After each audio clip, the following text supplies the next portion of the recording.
Good evening, everyone.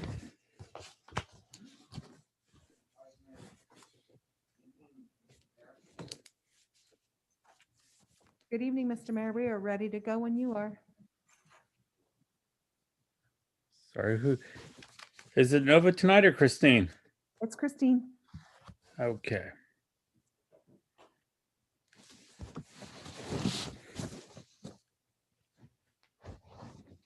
I think we are all here. This time we'll call to order the meeting of Monday, April 5th, 2021. City Attorney, before we move to closed session, is there anything you want to state? Yes, Mr. Mayor, thank you. If the city council so moves, then it will go into closed session to discuss the item agendized for closed session discussion, which is conference with labor negotiator pursuant to Government Code Section 54957.8. Agency designated representative as the city manager, and it's regarding executive management. That's all, Mr. Mayor. Thank you, sir. Are there any comments from the public? I have no speaker cards and no hands raised, Mr. Mayor. Thank you. Is there a motion to move to closed session? I make a motion. There's a motion. Is there, who is the second? A second. Motion and a second. Roll call vote, please. Councilmember Perez, Yes. Councilmember Spencer, Yes. Councilmember Burns, Yes. Vice Mayor Resendez, Aye. Mayor Velazquez, Yes. and the motion passes unanimously. All right, we'll see you in closed session.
Christine, is everyone there?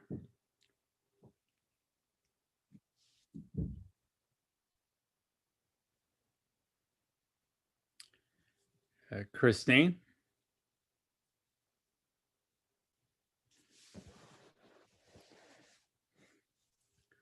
City Manager?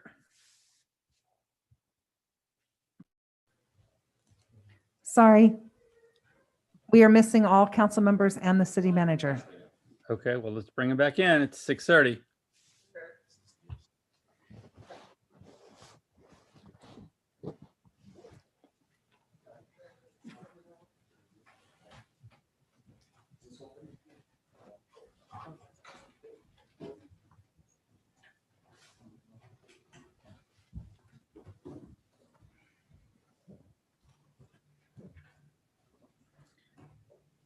This time we are going to resume the meeting of April 5th, 2021. Vice Mayor Resendez, will you lead us in the Pledge of Allegiance? Yes, Mr. Mayor. Ready? Salute. I pledge allegiance to the flag of the United States of America and to the republic for which it stands, one nation, under God, indivisible, with liberty and justice for all. Here. Roll call vote, please. A roll call.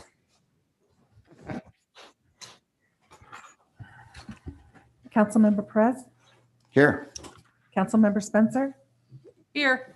Councilmember Burns, Here. Vice Mayor Resendez, Present. Mayor Velasquez, Here. City Manager Miller, Here. City Attorney Epperson, Here. Interim Police Chief Reynoso. Here. Thank you. The verification of agenda posting. The agenda for the City of Hollister City Council regular meeting of April 5th, 2021 was posted on the bulletin board on March 31st, 2021 at 5:15 PM per Government Code Section 54954.2. Thank you. Thank you very much. City Attorney, will you please report out from closed session? Thank you, Mr. Mayor. The city council discussed in closed session the item agendized for closed session discussion, and direction was given to staff. The city council recessed from closed session at 6:17 PM. That's all, Mr. Mayor. Thank you, sir. We're now going to move to the consent agenda. Are there any items council would like to pull? Yes. Which item? I'd like to pull item A8. A8. Are there any others? Mayor Velasquez, Tim Burns. Yes, sir. A6, please. A6. Okay. Is that it from council? Do we have any from the public?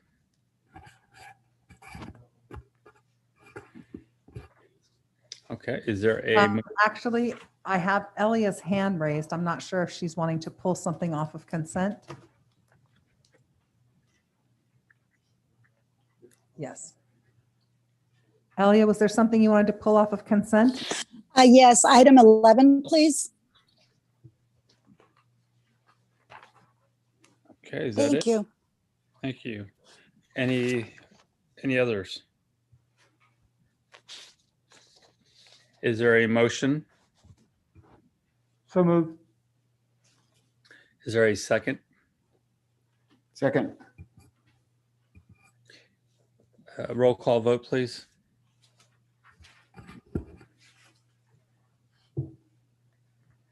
Councilmember Perez, Yes. Councilmember Spencer, Yes. Councilmember Burns, Yes. Vice Mayor Resendez, Aye. Mayor Velasquez. Yes. Thank you. The motion passes unanimously. We'll move to item A6.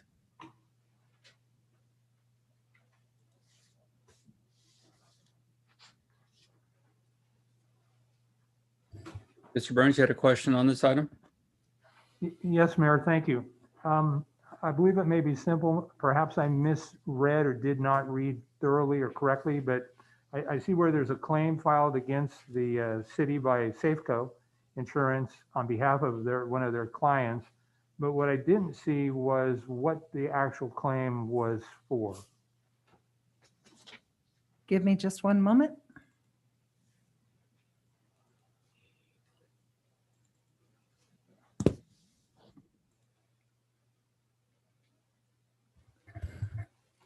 It was for a fallen tree.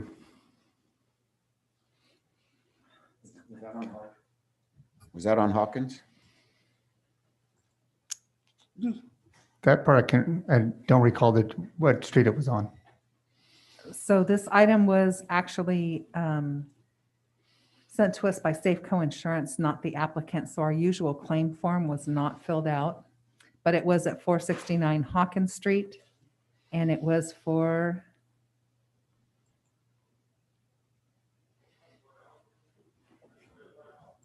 $10,000, Yes. $10,916.49. it says failure to remove a dead tree. So it was a dead tree. And thank you, City Clerk. And it's my understanding that trees are typically the property owner's responsibility. Is that correct? Unless, yes, I'm not sure about how, if it's a city tree, but I'm not sure. That's why we have the third party. So if we deny the claim tonight and send out the rejection letter, that starts the statute of limitations. It also puts our risk management company working with the claimant, and then they work out the details and they make the decision. The risk management company makes the decision on whether the city pays the claim or not.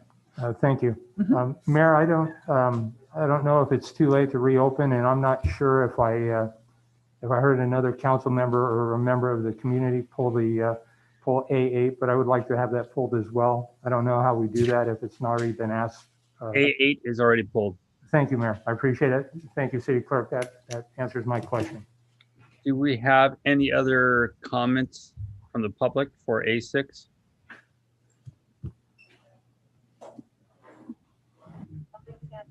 Elia's hand is still raised. I'm not sure if she has a comment.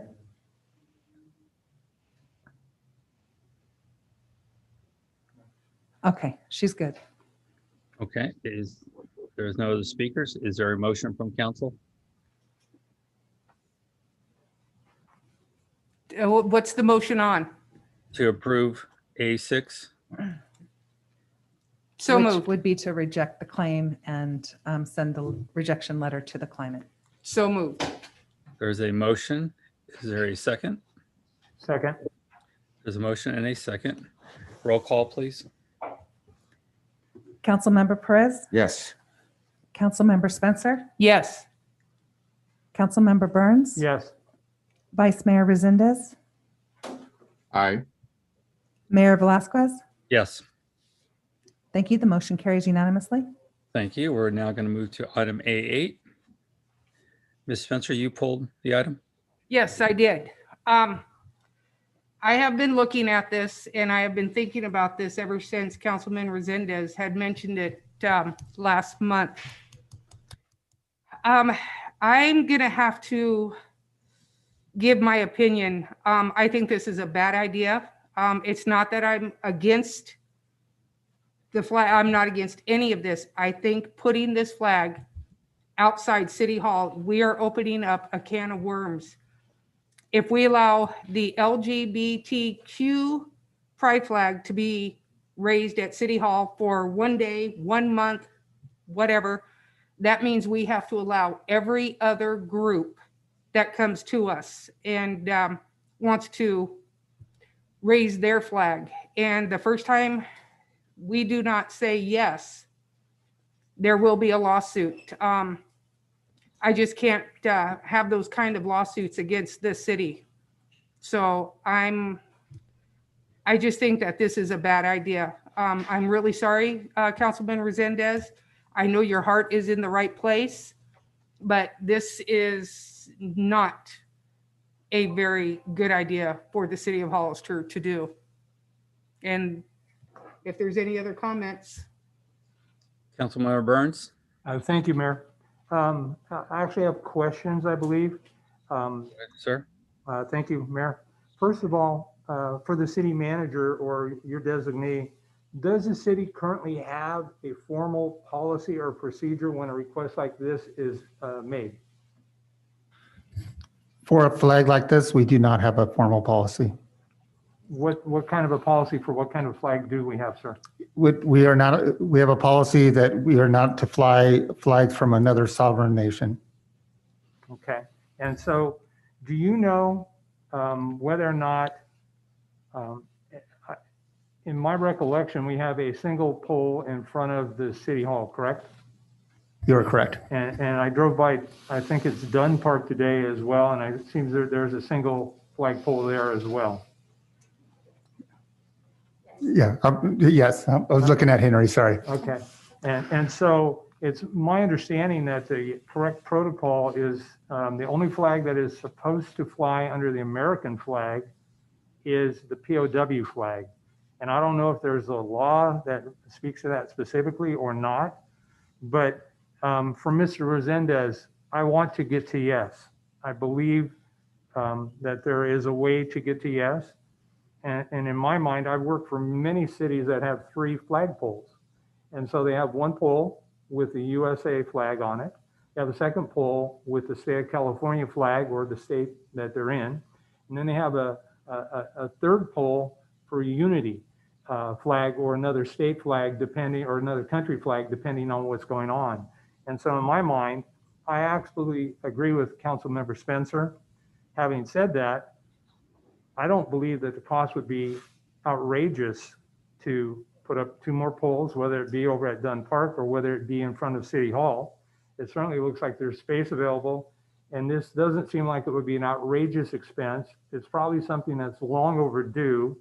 And as I recall from Vice Mayor Resendez, that it's the month of June, and I strongly support the flying of the flag. I just want it to be done, and I would like to see the city adopt policies and procedures formally in writing so that there does not appear to be an element of favoritism, because again, I'm sure there are many other groups that would like to, in fact, fly a flag in recognition or memory of one thing or another, and I believe they all have merit and have value. And as our city continues to grow, I think there's a definite benefit to that. It's also my understanding that if a flag flies 24 hours a day, that the flag needs to be lit. And I don't recall the city hall flag being illuminated. Perhaps it is, but when I've left at 11 o'clock, I don't recall that. And so I think that needs to be rectified as well.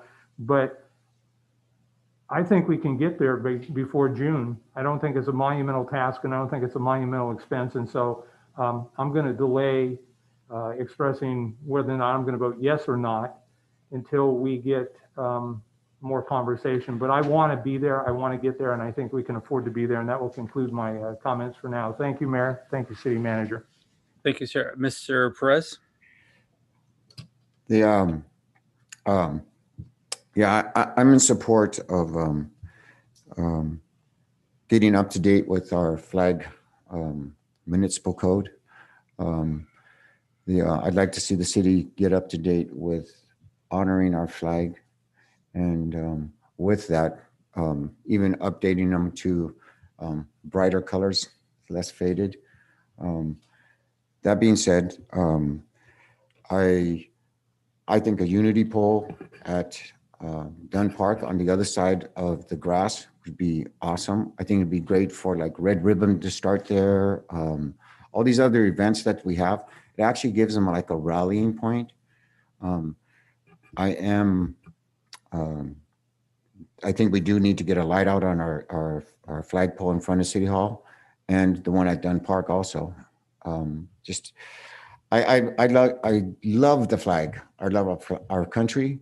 I love honoring our veterans and those who didn't come back. Those who we don't even know what happened to them. And I support any organization being able to fly a flag on the unity pole, but I don't think there should be any other flag that should replace our POW MIA flag. That's, people gave their lives for that. We can have the honor and the right to have a unity pole, to present any flag that we want. And that being said, I'd like to see us go over our flag codes or regulations, whatever they are, and to come up so that we can have a unity pole. I'd like to, when we do that, to keep in mind that the American flag is above every other flag. It's always higher, always lit, and I think it's like every organization or no organizations, and that's just how I felt, and that's including religious. Because I'd love to see a Christian flag for Easter, but. And you know what? And that includes if a Muslim, for whatever holidays they have, they can fly their flag, for open to everybody. That's all I have to say. Thank you. If I can, Mr. Mayor. Ms. Resendez, go ahead, sir. Thank you. If I can address your comments, Councilmember Perez, the reason we can't have a Christian flag hung up is because Government 101 tells us the separation between church and state. So we cannot have a Christian flag hung up in front of a government building.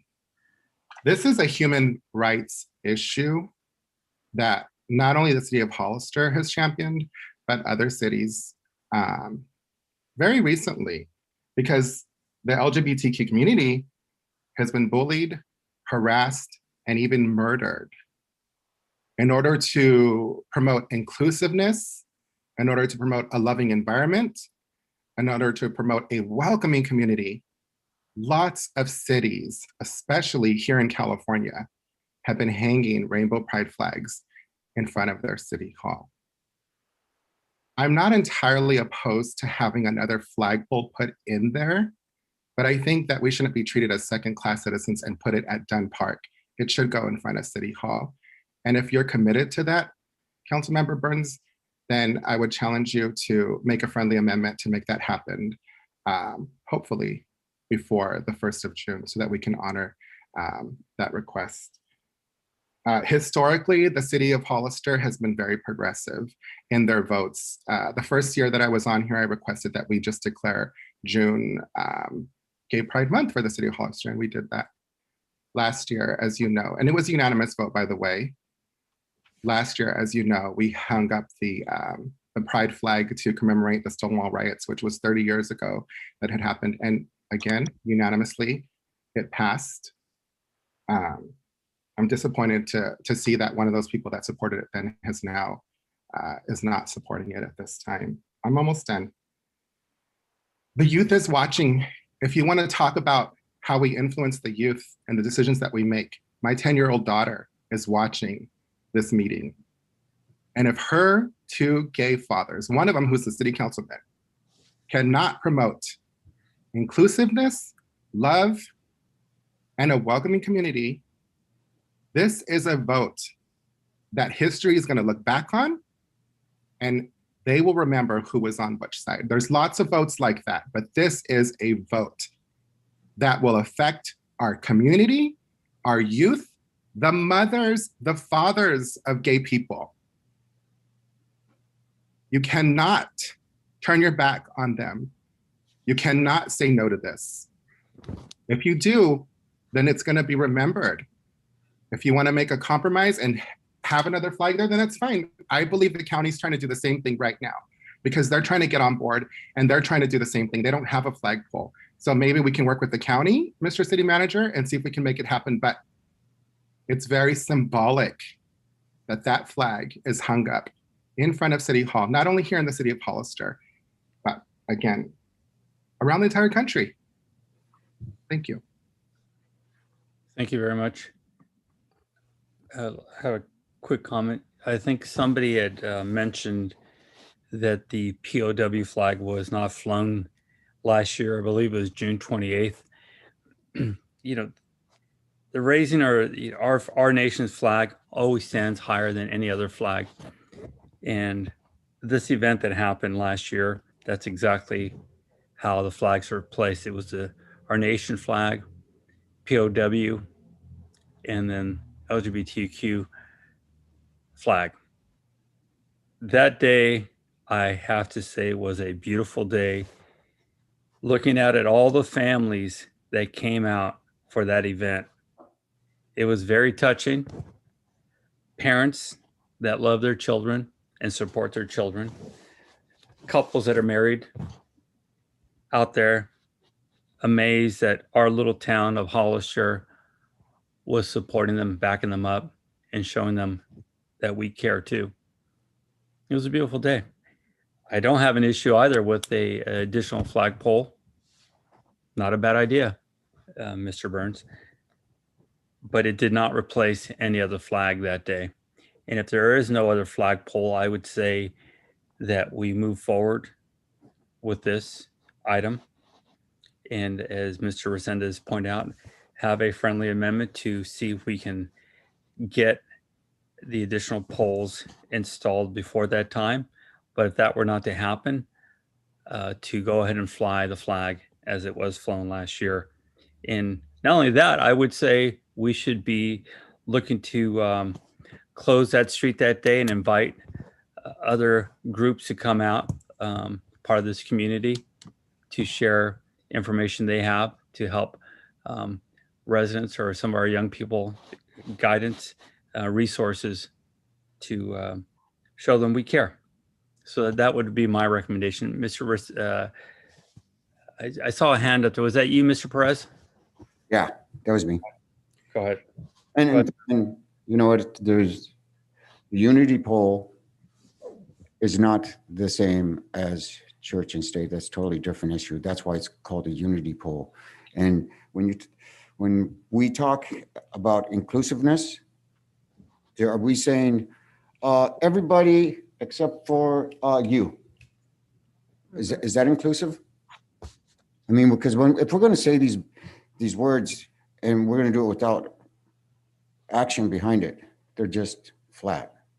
And so inclusiveness is that's great. And it's like, I'm not against any organization. I mean, when I talk about unity pole and having a Christian flag, Buddhist, and you know what, that even opens up to the Satanist. And that, you know what, if we're to cancer awareness, red ribbon, autism awareness, LGBTQ, and you know what? You know, Black Lives Matter, you know how that started? Their Stonewall was, I forgot how many years ago. And you know what? So we open up to Black Lives Matter. And if we're going to do that, I'm all for it. But to me, it's everybody or nobody. And that's all I have to say. Council Member Spencer. Okay, that's what I was trying to explain. If we are going to allow the LGBTQ, which I am 100% behind it, to fly outside this building, then we allow Black Lives Matter, we allow Muslims, we allow Satan worshipers, we allow Christians, we allow, here's the good one, Ku Klux Klan, the Confederate flag. There is no way you can say no. I know Mr. Resendez is going to come back and argue this, but there have been several cases in the United States where cities have done exactly that. And when another group came and wanted to have their agenda put out there, or I think it was the Black Lives Matters, they painted a street. I think it was New York. I could be wrong. Another group came in and said, I want to do this. The city said no. They got sued. They lost.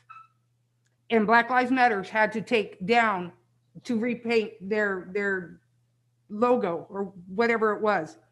This is my concern. It's not my concern about the flag being out there. You know, Mr. Resendez has made comments in the past that I might be homophobic. My niece is bisexual. My 2 grandchildren are gay and lesbians. And I have many friends who have an alternative life. I don't care what people do in their own home. What I do care is that the taxpayers of this town will be stuck paying the bill if we do not allow every flag from every group to fly outside this building. That's my concern. Mr. Mayor, Hang on a second. I thought I saw Mr. Perez first, and then Mr. Burns, and then Mr. Resendez. Actually, it was Mr. Burns Resendez, then me. Okay, Mr. Burns.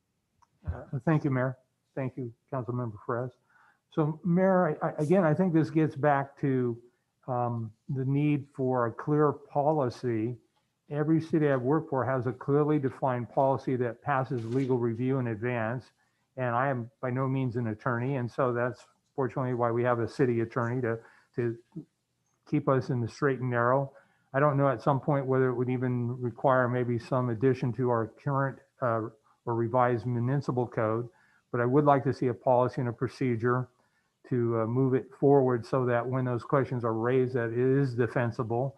I'm not convinced that we do have to let certain flags fly, but I'm going to trust in the attorney's wisdom in that regard to make sure that he keeps us out of difficult times.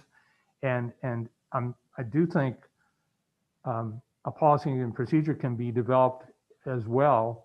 I do support the flying of the LGBTQ flag. One thing that you said, Mayor, was that it flew, if I heard you correctly, under the POW flag. And I would like us to put up another pole. I think, again, it's something that could be done easily within 2 months. I don't believe the cost is going to be outrageous. And if we made it a priority of the city to do that, I think we turn this into a win-win for everybody.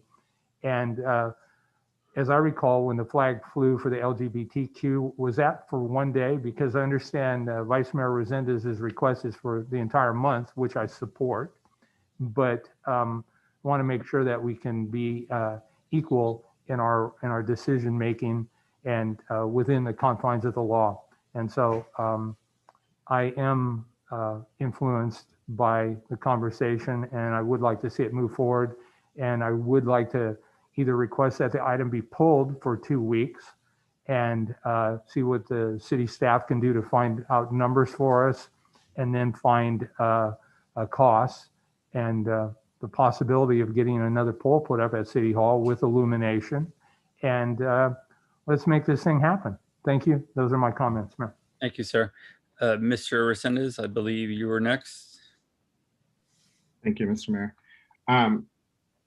Yeah, there's no way that a KKK flag or a Satanist flag is going to be hung up in front of the City Hall.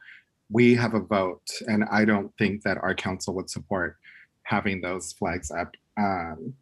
So that's one point I wanted to make. So we can say no, right? And last year we did hang the flag up and we had no problems. I think there was a small group of people that might have emailed and bringing up that policy or whatnot that was brought up earlier, but we moved forward with it. The whole council supported it. And as the mayor had said, the entire street was shut down. It was in the middle of a pandemic. We were social distancing. I don't even know how many people were there, but it was a beautiful, momentous thing to witness and to be a part of. I invite all of you to come and witness this if it gets approved. And yeah, maybe we can close the street down officially this time and get some vendors out there. We had San Benito County Behavioral Health, who runs the Esperanza Center and the Youth LGBTQ Center here. They came down and they handed out masks and stickers. My understanding is that they're willing to help support this event again this year. The county again is doing it. And then I'm going to be reaching out to San Juan Bautista to ask them to consider it as well. And again, the reason that Mr. Councilmember Burns, we're asking for the whole month of June is because June is LGBTQ Pride Month. So that's why we're requesting the whole month. And that's all I have. So I would say if we're gonna make a motion that we make a friendly amendment, I think we can take care of this tonight. I think it's imperative that we do and we don't drag this out, that we make a friendly amendment to put up a, what is that poll called that you're? Unity pole. What is it? I'm sorry. A unity pole. A unity pole in front of City Hall. And if we can't get that done, then we just move forward with having the flag hung up as it was last year. And then we can probably get the unity pole done afterwards. Thank you. Mr. Perez? I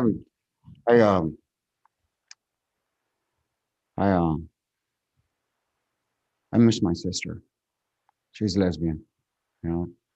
She's no longer with us.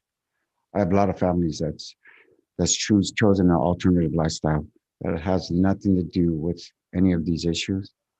Again, to me, and I'm glad that according to you, you said the POW MIA flag was flying last year during the 28th, I believe. It's great. But again, um, I'm gonna, I am standing firm in my belief that if it's either everybody or nobody, and I think we can come up with some verbiage before we can do all this, because this is not a church and state issue. And if it is a church and state issue because it's at City Hall, then it has to be at Dunn Park, or it's a public park, not a government site. And that is the only way I will vote yes for it. And it's not that I'm against LGBTQ. I'm not. I'm not against. If anyone really knows who I am one not to judge anybody. And I try to include everybody. I say hello to you guys, even though you're not here before the meeting. I greet everybody. So that's just how I feel. And I think that if we put it off till 2 weeks, the 19th, I believe, that I trust that the staff will be able to come up with a good resolution, and we still have plenty of time to get the polls in place, and that's going to be at Dunn Park with my yes vote, it would be at Dunn Park. And it's not because anybody's a second-class citizen. No, it's so that we can have a poll that it's inclusive to everybody. And thank you. That's it. Thank you. I can say with certainty, we're not the first community having this discussion. The laws from the Supreme Court have, I'm sure, reviewed these conversations in the past of other communities. It will not be very difficult for our city attorney to find out what is allowed, what is not allowed. And it's something I'm sure we can get rather quickly. Again, I do agree the second poll is a great idea, as Mr. Burns mentioned. I think we need to move forward. We can either do that tonight with a motion to, or as far as moving forward, getting the information to get at least the flag flown as is, and hopefully get the second pole installed before the event. Mr. Burns, I think I saw your hand raised. Thank you, Mayor. Actually, I think it's a point of order for Mr. Epperson. So, Mr. Epperson, if we move forward with a motion and a second, and for conversation, I would have voted no, and for conversation only, it did not pass 3-1, 4-1, 5-0.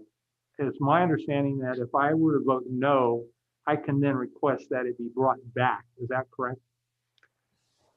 That's typically correct, Councilmember Burns. I'm not convinced that's necessarily the most satisfactory way of dealing with it. So I agree. I would recommend that if the city council wants to bring it back, perhaps direction given to staff to bring it back under certain terms would be a preferred option to a no vote. I agree 100%. Thank you, Mr. Epperson. Mayor, I'd like to make a recommendation that we continue this Mr. item. Yes, sir. Yeah, if I can clear something up. Under the Rosenberg rules, if a no vote were to happen from the majority, that would have to be rescinded that night or brought back up that night. It cannot be waited. It cannot wait till the next meeting, as the rules read in the Rosenberg rules. Thank Can you you for the repeat what you clarification, Mayor. I would like to make a recommendation that this matter be continued for 2 weeks to give the city manager or his designated staff time to do the research. And I'd like for this item to be recalendared for our next regularly scheduled council meeting. And I think that's still plenty of time. I do want to get to yes desperately. And I believe that's enough time for staff to give us the numbers and move forward with it. Thank you, sir. Can I add the numbers in the legal language to make sure? Is that correct also? Yes, Mayor. Okay, thank you, sir. There's a motion. Actually, I had a question because I didn't quite hear what you were said when you were talking about the Brown Act as part of the educational part for me. Here's what we can do. We have to do the motion, again, going back to the Rosenberg now. We do the motion and we have to do a second, then you can ask questions. We can have questions. And then if there's a amendment that needs to be made, it can be made through a friendly amendment. Is there a second? Second. There's a second. Mr. Perez, you have a question? Can you repeat what you said about the Rosenberg's rules of order? Was it Rosenberg's? Oh, It is, and you have a copy of that, and it's a motion to reconsider. Is that the motion we're talking about? Yeah, the motion to reconsider has to happen that night from the prevailing group, either yes or no group. It cannot be put off till the following meeting. Gotcha. Thank you. Previous. Okay. Is that all your question was? That's it. There's a motion and a second. We did not ask the public, so let me step back for a second. Do we have any public comment? We do, Mr. Mayor. Go ahead. Elias Salinas? Thank you. I'd like to start off with saying that the LGBTQ community is not an alternative lifestyle. It's not an alternative. That is the life that they live. With regards to a unity poll, it should be at City Hall. And it should be when there's no flag flying. I believe that the state flag should fly. And then you have the option when you can use it for other things. I don't think it should be at Dunn Park. It should be the fact that the city is proud to display this. I did not go last year to the raising of the rainbow flag because it was COVID and I chose not to be out there. I support the youth.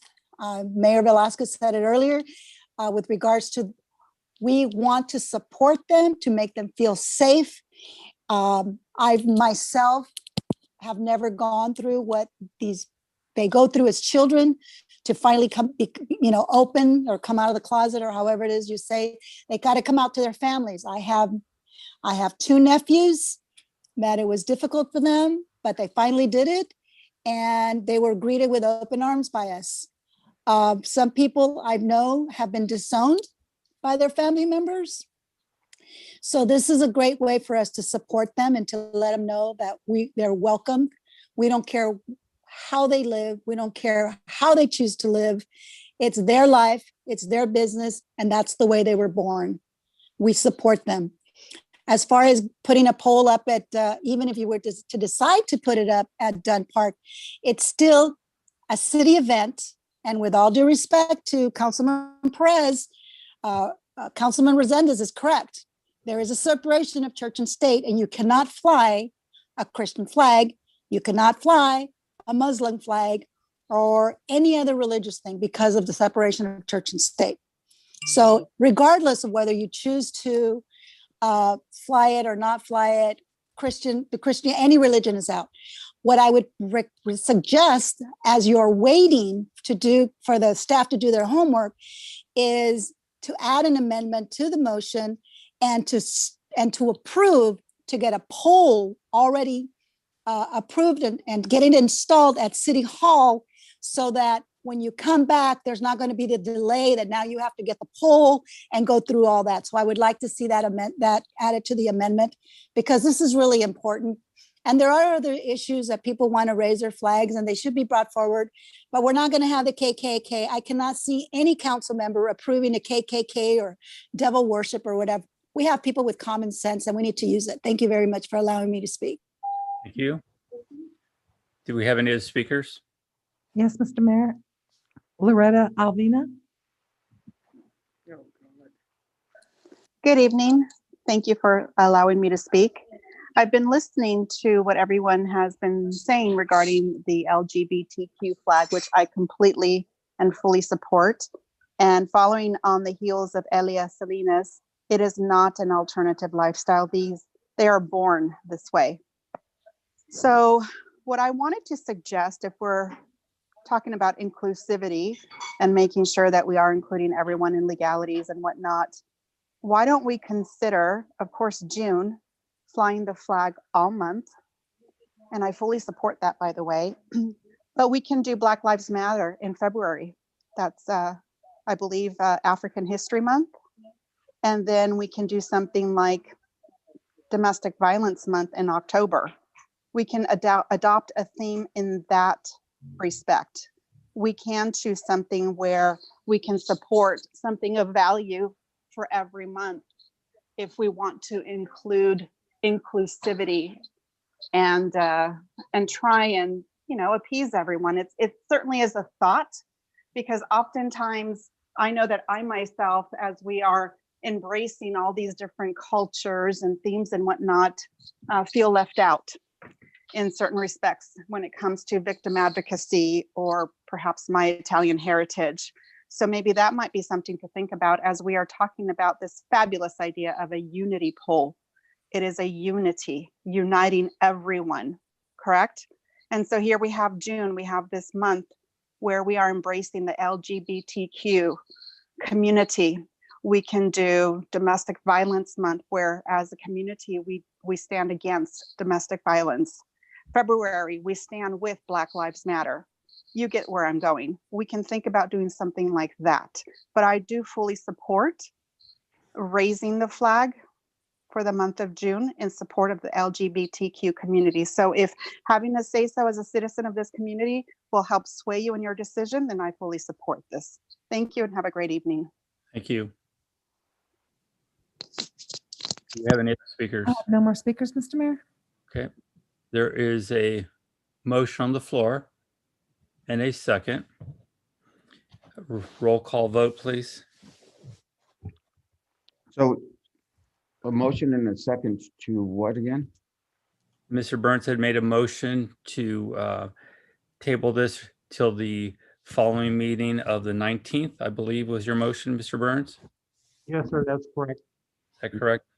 Yeah, I'd like to see this get done as soon as possible. So there is a motion and a second. Roll call vote, please. Councilmember Perez, Yes. Councilmember Spencer, Yes. Councilmember Burns, Yes, Vice Mayor Resendez, No. Mayor Velazquez, Yes. Okay, motion passes 4-1. we'll now move to item A11.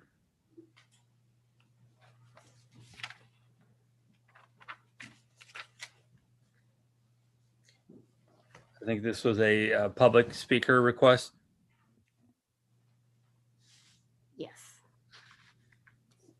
Yes, this is Elia Salinas. I'd like to know where the numbers came from with regards to going from, I'm assuming that the 21 cents now is the going rate and you want to increase it to 23 cents. I'd like to know where they got that, if that's supposedly some market value.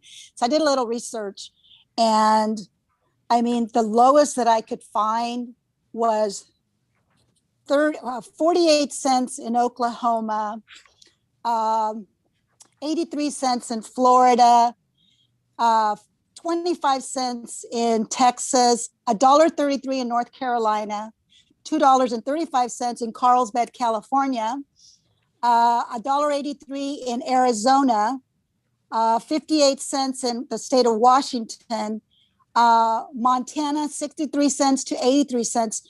Where did these numbers come from? And what about the sublease? My question is, we all know that Reed Airport is closing and those people are going to need to go somewhere. I would like to see more hangars being built so that we can start getting some of that rent revenue. 23 cents is a steal. So where did this number come from and how can they justify something like that? And then with regards to the sublease, because I did not have a time to open up the packet, they want to redo the language about subleasing. Is that to say that the renter now can sublease to a third party and then they can increase the price? I just don't like to see it. And I know the mayor knows that I've been advocating for the airport about being able to make money for years and years. And I just don't want to see this go by the wayside and this was going to be approved under consent. Where did the value come from? Where did they get these value? Because that does not seem like that's state of California rents. I mean, it's a hangar.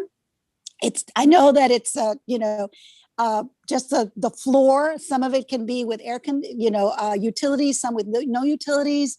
So where are these numbers coming from? I keep repeating myself, but it's just insane to say you're going to charge someone 23 cents a square foot, and then are they going to be able to sublease it? And then they can turn around, they make money.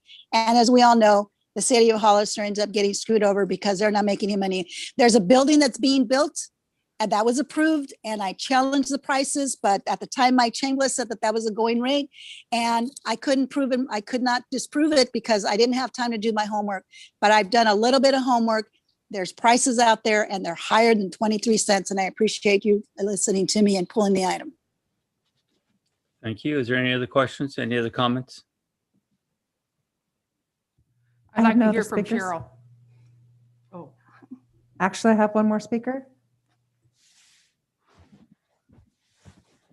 Go ahead. Loretta Albina. Thank you. It's not Alvina, by the way, it's Avina. Sorry about that. Thank you. Yeah, there's no L. So I too would like to know the math. So if you can just show to us the proof and the data of where this figure was compiled. sure. And show us the supporting documentation that these are the going rates nowadays of the rent, because that seems very low. And I too would like to know what that language of subleasing means. Okay. I'd like to be able for Hollister, the city of Hollister, to make some money moving forward. I know that I'm been a resident here for 30 years and I'm tired of always getting shortchanged, or it seems like we always get shortchanged, developer fees, etc. So if you can just show us before you make this approval, before you approve this, show us the numbers and the data to support charging only 21 cents a square foot. Thank you. Thank you. Any other speakers? I have no more speakers. Thank you very much. Mr. City Manager, would you like to respond? I have interim airport director Cheryl Mullen at the podium to speak on this. Thank you. Thank you. And thank you, council members. My name is Cheryl Mullen.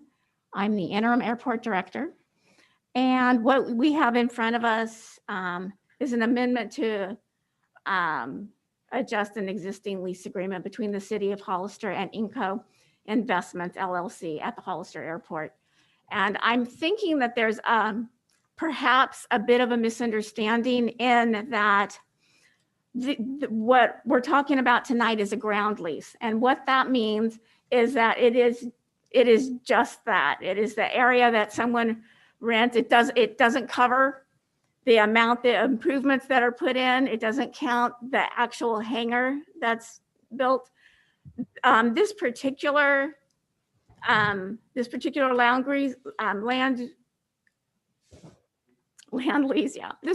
land lease, it supports a hangar that's 19,347 square feet.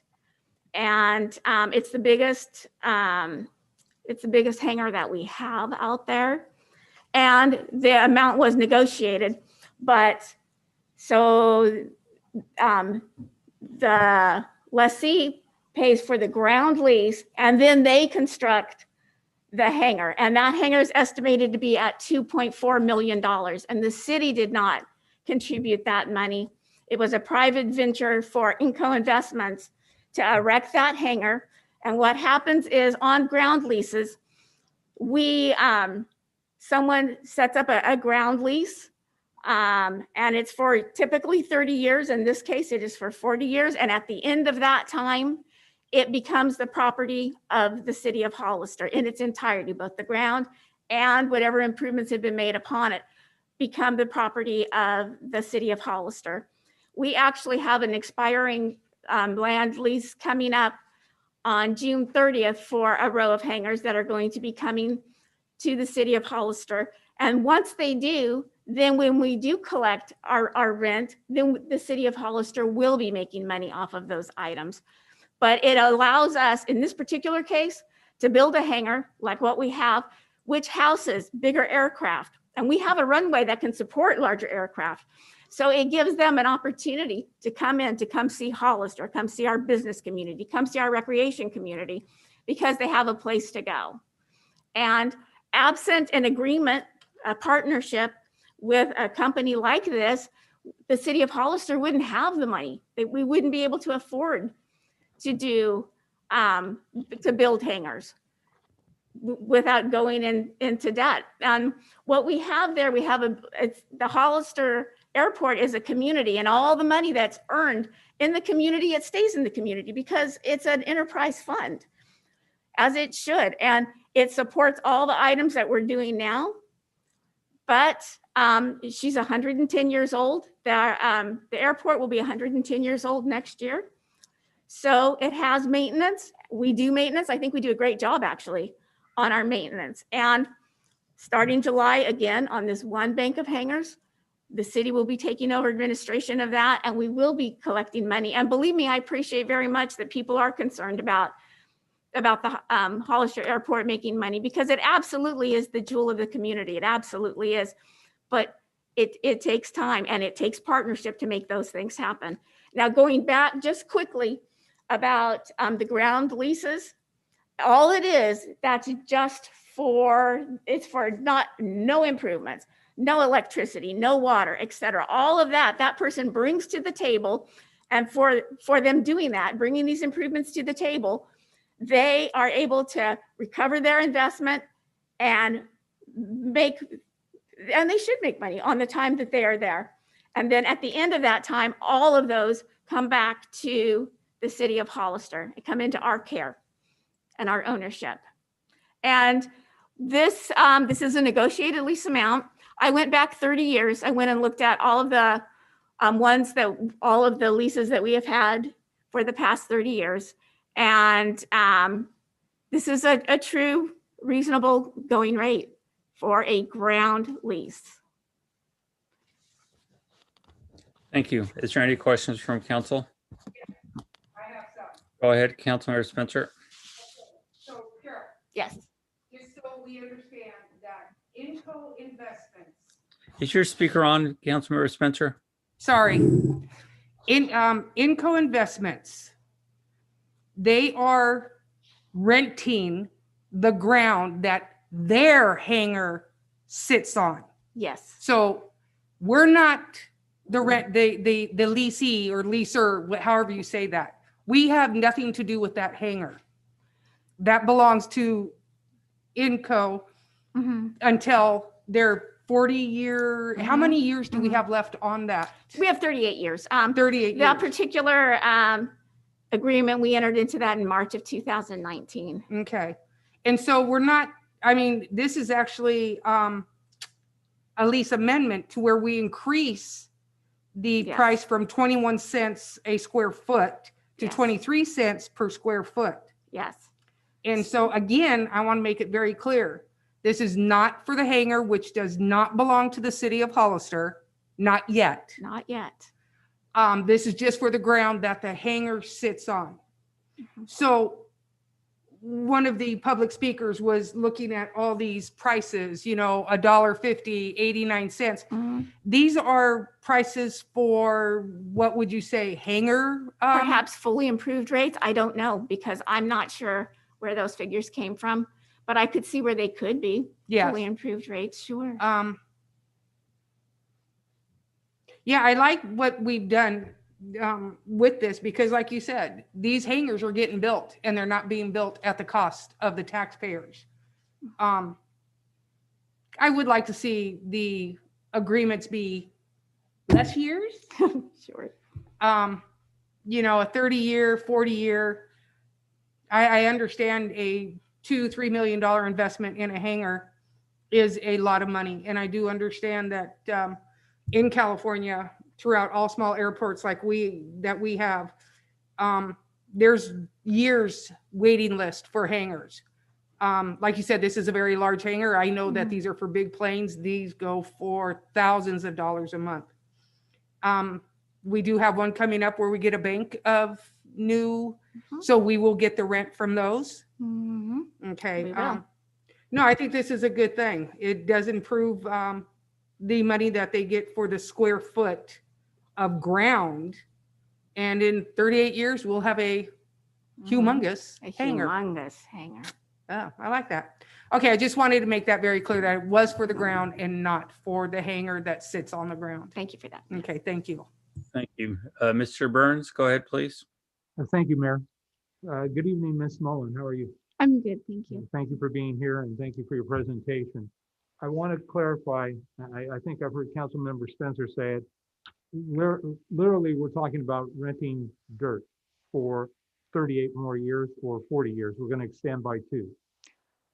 We would like to change the terms. We are not looking to extend this. Okay. We're looking at Okay. another 38 Okay. years here. So I want to know if you know, or you know somebody who possibly knows, in 40 years, what that hangar will either appreciate to or depreciate to. Is there a formula that will give us a sense on what this investment will look like? I am not aware of that. We can run those numbers, but yeah, no, we just look at what the fair market was going for. Okay. All right. And that may answer the second question as well, Mr. City Manager. Do we know what other airports historically have done with opportunities like this? Because I see this as an opportunity. And certainly there are other municipal airports where this may be, there may be a past practice that we could replicate, although it sounds like you're familiar with this process already. And I contacted Watsonville Airport. They're regional airports, so they're a little bigger. And really, they're negotiated. All of the ground leases are negotiated items, is what I understood that to mean. And it seems like we're pretty much in the ballpark with this, with like what they are doing. Because I did reach out to them. I reached out to a developer just to get some idea on his perspective of what this would go for and what would be a reasonable takeaway. But we can look into that and we can get back to you if you like. Thank you. I'd appreciate that. I don't know that I want to see this be continued. However, did I also hear you say that there might be an opportunity for some additional economic development or economic benefit from airplanes being able to fly in and have access to this hangar? Sure. Can you speak to that a little bit more, please? Sure. The first thing that I'd like to say, just because I'm not sure that I remembered to say when I got up here, is that the increase to the enterprise fund for the airport, it's $4,449 increase per year. But there's also an annual CPI, and an annual CPI for 38 years, it's going to be a significant sum. Right now, without a CPI, you're looking at $170,000. So we are going to be recovering our money on this investment. And yes, anytime you have an opportunity to bring in a bigger plane, whenever you have more assets, new assets, you have an opportunity to house bigger aircraft. We have our biggest runway is 6,350 feet long. It's a long runway because it used to be a military base. So it can accommodate large aircraft. And this gives them a place to go, a place to maybe tuck in their aircraft out of the sun where they don't have to worry about the tires on the tarmac. Or I can't speak for Mr. Rubino for Inco on what sort of subletting plans he may have. So I mean, that would be certainly his decision and his business. So I wouldn't know what he is going to do, but absolutely, anytime you have something like that, you have an opportunity, and it's just a matter of being in a place to seize that opportunity. I know that Councilmember Perez and I are both on the EDC Airport Committee, which is a fabulous opportunity as well. And it makes us see how we can take opportunities like this and turn it into something even bigger and even more sustaining than one wonderful hangar now. Thank you. I guess my final question is, just confirm for me, we have no responsibility whatsoever for any maintenance whatsoever in relation to the hangar and its construction. We don't. That's what I needed. And when we get the hangars, it has to be in new or better condition. So when it does become ours, it has to be in good shape. before we take it, and it's written in the, Thank you. Those are the only questions I have. Thank you, Mayor. thank you. Is there any other questions from council? I have one. Hi, Cheryl. Hi. So this hangar's been in use for 2 years? No, the hangar is just getting ready to be occupied. Oh, awesome. It was supposed to be constructed earlier. In fact, right after the March 19, 2019 date.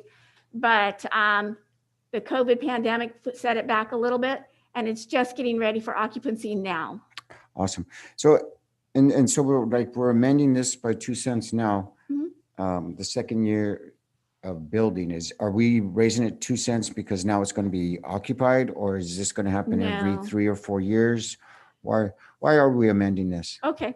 The reason that we are amending this lease is because the leaseholder came to us and he had concerns about the original lease, because in section 16 of the lease agreement, and I believe you all have it, there's a subletting provision that after a certain amount of time after the rent is made, that the city's entitled to a percentage of the subletting fees. And that's not something that we've seen in other agreements. And his other thing that he was concerned about was that it says that they would need to have written consent from the city before they could sublet. Now, understanding that we may not be in the office on a Saturday, that could significantly affect his ability to recover his investment. And so what we did was the amendment would remove the subletting language in exchange for a higher base rate, which is the 23 cents per square foot that you're talking about. It also removes the provision requiring written consent from the city, but inserts language restricting use for activities that are aviation or aeronautic in nature only. Thank you. Yeah, Mayor, real quick. The big issue is the leasing is bringing in people with very nice toys, and they don't like to leave their toys outside. So a lot of times it's going to be for an overnight use or a week use. Like Cheryl said, getting a hold of us to sign a lease for overnight, it was going to be a lot of headaches for the staff. And so that was one of the compromises we made. So thank you. Thank you. Any other questions or comments? Ms. Molnar, I do want to clarify, and I think it's going to be important. City manager can validate this. That's monthly. That's not yearly. The fee. That's a monthly charge of the $4,400. Yes. Yes. Mhm. I wanted to make sure that was clear. So I'm sure the public is wondering if we're charging 2 cents a month for the ground lease. And I think it's important for the public to understand that what this does, it gives a business that's in this business the ability to build a hangar, a physical structure that would pretty much cost twice the amount if the city were to try to do this.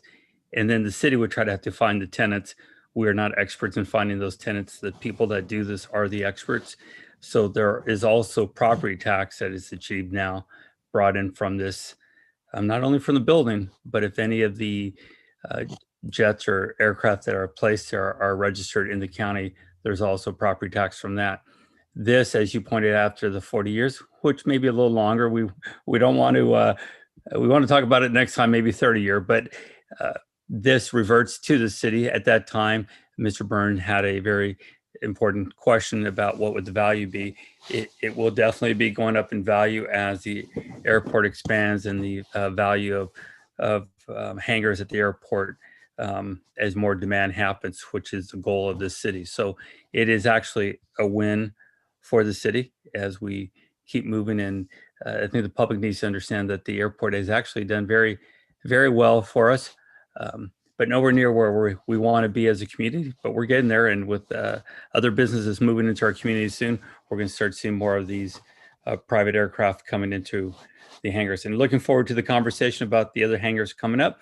I want to make sure the public understands when those hangars do come up, they do get leased out at the current market value out there. And that is done by studying the other hangars of different airports in the area It's not something that just we guess at. It's something that has to be verified to make sure we're maximizing the revenue coming in to the airport. All right. Any other questions from council? Is there a motion? Move to approve. There is a motion. Is there a second? Second, There's a motion and a second. Roll call, please. Councilmember Perez, Yes. Councilmember Spencer, yes. Councilmember Burns, Yes.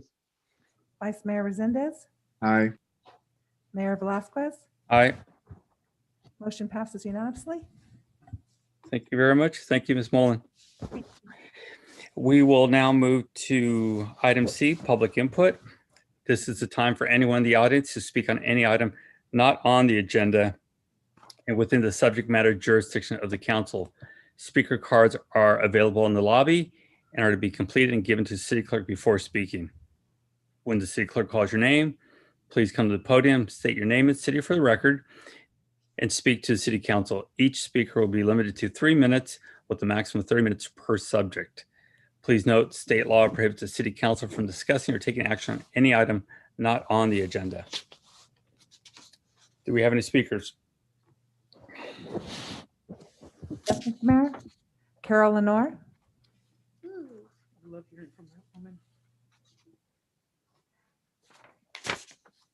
Carol, go ahead.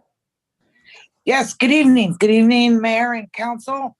I'm calling in this evening regarding San Benito Street and the we're experiencing with the new downtown traffic corridor there. I didn't know, I called the poor city manager and my council member the day of the bike listing because I didn't know it was going to be next door to me. I didn't understand what all the noise and all the speeding was coming from. So then I figured that out. All right, big thing there. The neighborhood didn't know. But I started the bike blessing. I'm a big Catholic, so I love that event, but I don't support the speeding downtown. After South Street intersection, what I'm noticing, and I'm out in my yard all the time, as you can tell, I do a lot of yard work out there. So I'm out there, and what's happening is that the traffic that is going south, after it leaves the South Street intersection, it's not a natural flow anymore where you have cars coming along and they're kind of going, they always sped, but now they got a takeoff point. So it's tire burning, the wheels squealing, motors working hard, and by the time they're at my house, it's unbearable. The bikes rattle my ears. I hate to be a sissy, but it's unbearable. We shouldn't have to live like that because they are taking off there at a stop sign full out. And a lot of them, it's not just a few. It's on East Street. You should hear behind my house what goes on East Street. So I would like a request, an agendized item for you to consider some discussion regarding the excessive speeding that's occurring as you go south. They're speeding to get in, but not as bad as they're speeding when they're coming out going south. So I'd like to do that, and then I will notify all of the folks living downtown on San Benito from the 800 block south that it'll be agendized when, and if they have any comments, they should bring them forward. I can't imagine that I'm the only one having uncomfortable weekends because speeding on Friday night, Saturday, and then Sunday. You know, they're having a good time downtown. So what do you think some of them are doing as they come through? Saw the police one time this weekend. They drove really slow by my house, and that's the last time I saw them. We have to do something. So thank you again. Again, I'm requesting an agendized item to discuss some traffic calming for San Benito Street outside. And I'm in the downtown district, but at least even more south to my neighbors going towards Nash Road. Any consideration you give me would be greatly appreciated. Thank you for allowing me to speak. Thank you. Thank you. I've also received written correspondence from Joseph Thompson and Susan Logue. Just wanted Thank that you. on the record. And then I have Mia Casey. Mia, go ahead. Good evening, council members. As a retiree, I became involved in local politics out of a concern at the amount of misinformation that was being fed to residents that actually swayed an election. My efforts have been to dispel misinformation and try to provide facts, something which has earned me the label of politically divisive by our mayor. You know, disagreeing with elected officials and speaking out is not being politically divisive. It's actually democracy. To me, political divisiveness is an official who constantly sows seeds of discord by claiming supervisors, city council members, or members of the public are on the take or being paid by developers. Labeling people and creating disqualifying factors in order to eliminate certain members of the public from sitting on a committee is really just a blatant attempt to silence voices that don't agree with yours. That's also known as censorship. The only qualification for sitting on the GPAC, and therefore the only disqualifying factor, was that a person must reside in Hollister. This council has now allowed a new set of disqualifying factors to determine membership, such as working for a developer, political divisiveness, and suing the city.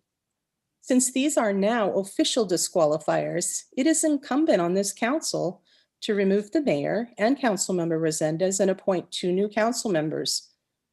Both have been extremely politically divisive. The mayor has also sued the city over the 400 block development, and the mayor owns an electric company which works for developers. You cannot have one set of rules for some committee members but not others. I urge this council to action. I was not even an applicant for the GPAC, yet I was personally attacked and held up for ridicule by these 2 council members. This council is supposedly working on a code of conduct and ethics to prevent this very type of behavior, yet no one moved to stop them. A resolution does no good if you're not willing to act. Agendizing and censuring council members for their behavior would be a step in the right direction. Again, I urge this council to act. Last fall, I came before this council and put the city on notice of potential legal liability from these slanderous and defamatory statements being made, and I asked these 2 council members to cease and desist. Yet here we are again. Is another lawsuit against the city the only way to make this horrible behavior stop?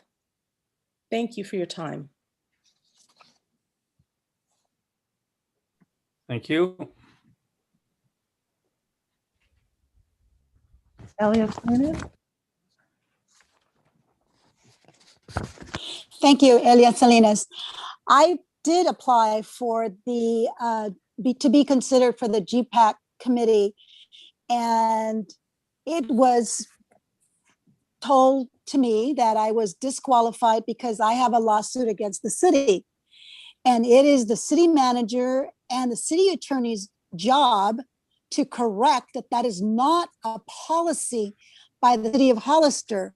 That was an opinion by the mayor to state that I was disqualified because I'm suing the city. If that is a policy, then obviously the mayor would not have run again for mayor, nor would he be on the GPAC committee, because he has cost the city tens of thousands of dollars with regards to the 400 block.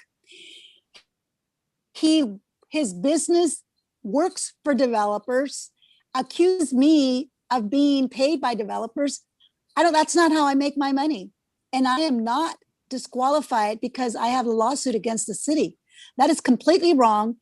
And I would like to know where that policy, which is not a policy, but decision, should be or should have been and can still be questioned by the 3 city council members that are sitting there at the dais now, by the city manager, and specifically by the city attorney.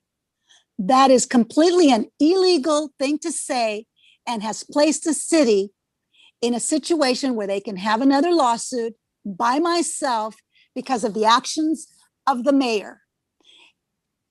For 3 city councilmen members to not question the mayor on his opinion and not call to order by the city attorney. That is his job. It is the job of the city attorney to give advice to the council.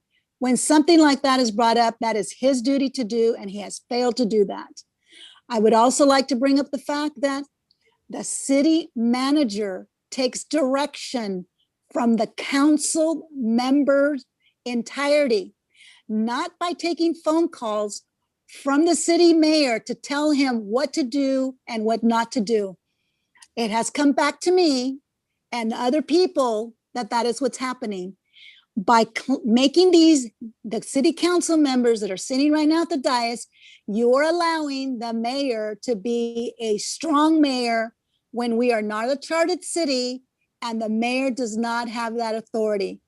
You must stand up for the city staff and you must protect them from being ordered by the mayor on what to do and being placed in a very uncomfortable situation. Thank you for letting me speak. Thank you. Do we have another speaker? Kevin Henderson? Kevin, go ahead. Hi, good evening, Council. I'd like to respond directly to some comments that were made about myself during the March 15th, 2021 City Council meeting, item G5 regarding the GPAC committee appointments. First of all, I want to say, I think it's quite reasonable for a member of the public to apply for various committees and have the expectation to not have their name dragged through the mud. I see the city clerk doing her best to encourage people to apply for various committees, but imagine it must be disheartening to encourage people to apply, but then see how some of the applicants were treated on March 15th. During that meeting, we actually had a council member make reference to a collection of screenshots from Facebook, none of which were included in the agenda packet. Why was this discussion even allowed to continue? I believe this may have been a violation of the Brown Act. An implication was made regarding myself that I am being funneled money from developers. This is quite a heavy and defaming accusation. I just want to say I have zero connection to any developers. And I'd also like to say, as previous people have said, I was very disappointed that no other council members were able to put a stop to what was happening.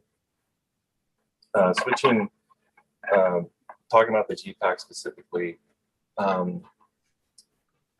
so a couple meetings ago, Mayor, well, let me just give some background. So Mayor Velasquez and David Huboy were originally appointed by consensus of the council on February 5th, 2018, under resolution 2018-27. However, on March 1st, the city council just passed resolution 2021-37, which says that it rescinds and replaces City Council Resolution 2018-27.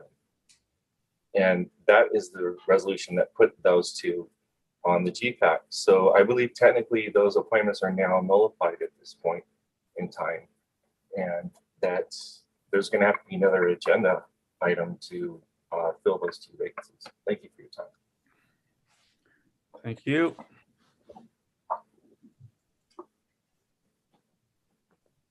Jonathan Casey? Jonathan, go ahead. Hi, good evening, council member, mayor, and council members. I'd like to echo Mr. Henderson's comments. I agree. The items that were put out by the city council had nothing to do with me in terms of the Facebook posts. They were slanderous. They are. I wasn't even in that conversation, so it was really unfair. I do thank Councilwoman Spencer for trying to clarify who I am and what I am.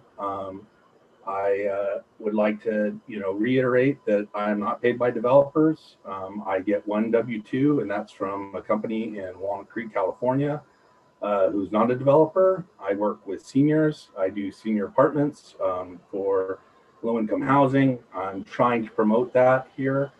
I'm trying to promote commercial development here in the city. I'm trying to look for infill opportunities that we can house our homeless and low-income folks, including seniors and families. I just would like the city council to stop slandering my record and who I am and other folks that are interested in trying to promote this city and move this city forward in ways that bring dignity, that bring, housing, a roof over the head.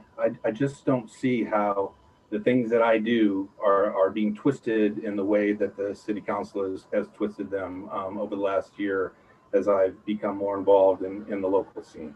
Anyway, I thank you. I've made my point. Thank you for allowing me to speak. Yep. I have no more speakers, Mr. Mayor. Thank you. We'll move to item F1. Sorry, Mayor, do you mean D1? Oh, I'm sorry, D1, city manager report. Right, nothing to report? I meant F1. How about D2? Nothing to report at this time. All right, thank you. Then we will go to F1. Thank you, Mayor and council members. This is Paul De Silva, the Information Systems Director for the city. The item before you I bring forth is request to replace the video system equipment here at council chambers and the camera system. As you know, we've had some challenges over the past year with COVID and doing remote meetings, and in anticipation of having hybrid meetings where we're starting to open up and allow public to participate both here in the council chambers and also over Zoom.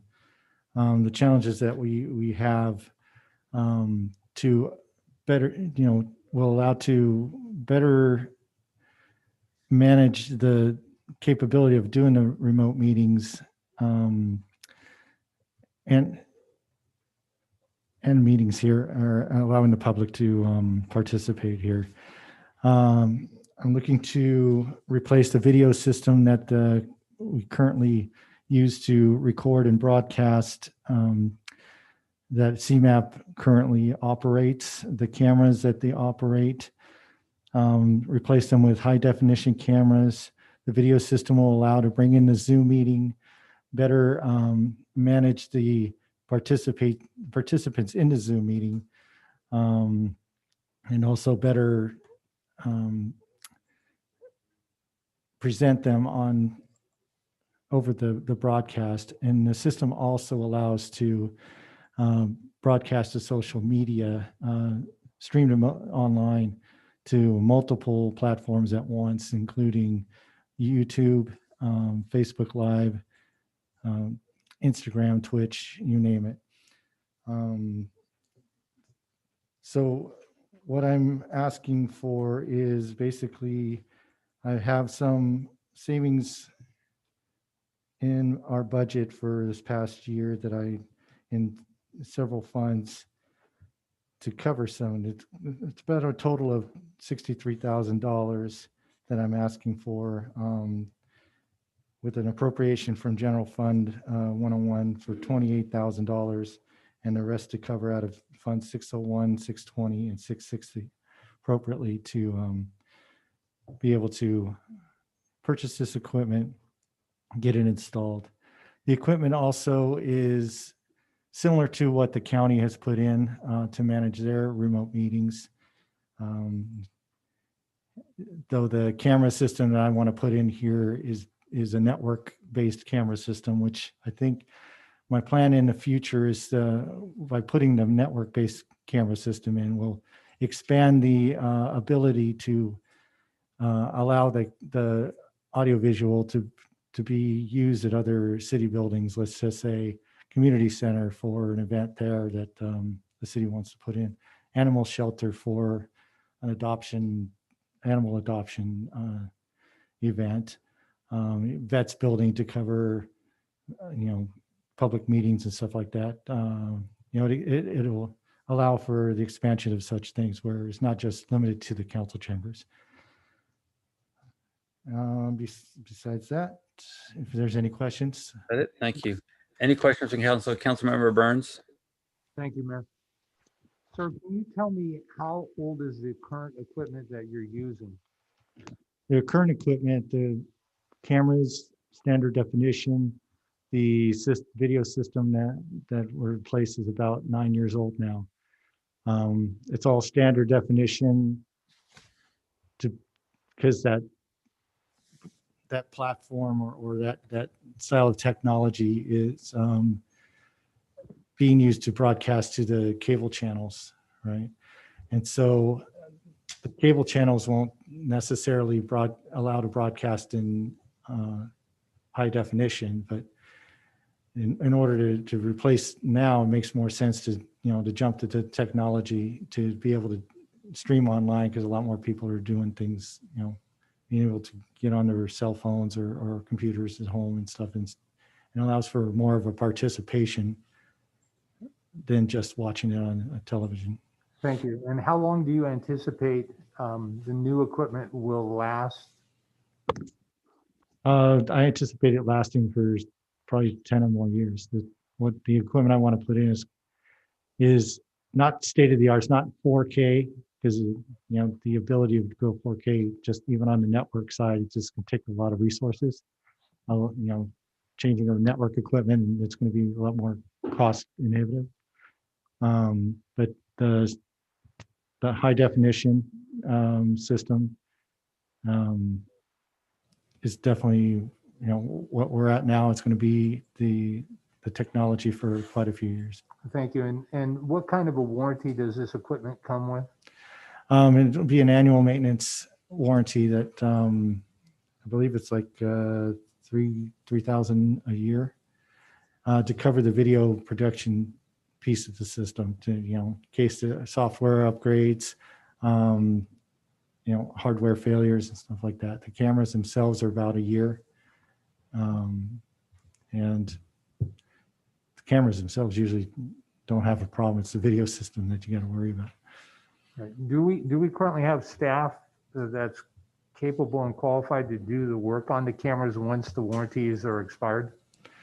We do have CMAP, the Community Media and Access Partnership. We have an agreement with them to help manage the maintenance of equipment, not just our equipment, but equipment that they've put in also throughout the different locations, and the whole back end of the broadcasting that allows for them to take the signal to Gilroy and then broadcast it out to the cable channels. But basically, this system would be mainly on the information systems to keep up the maintenance agreement and be the ones to call for service if we needed to.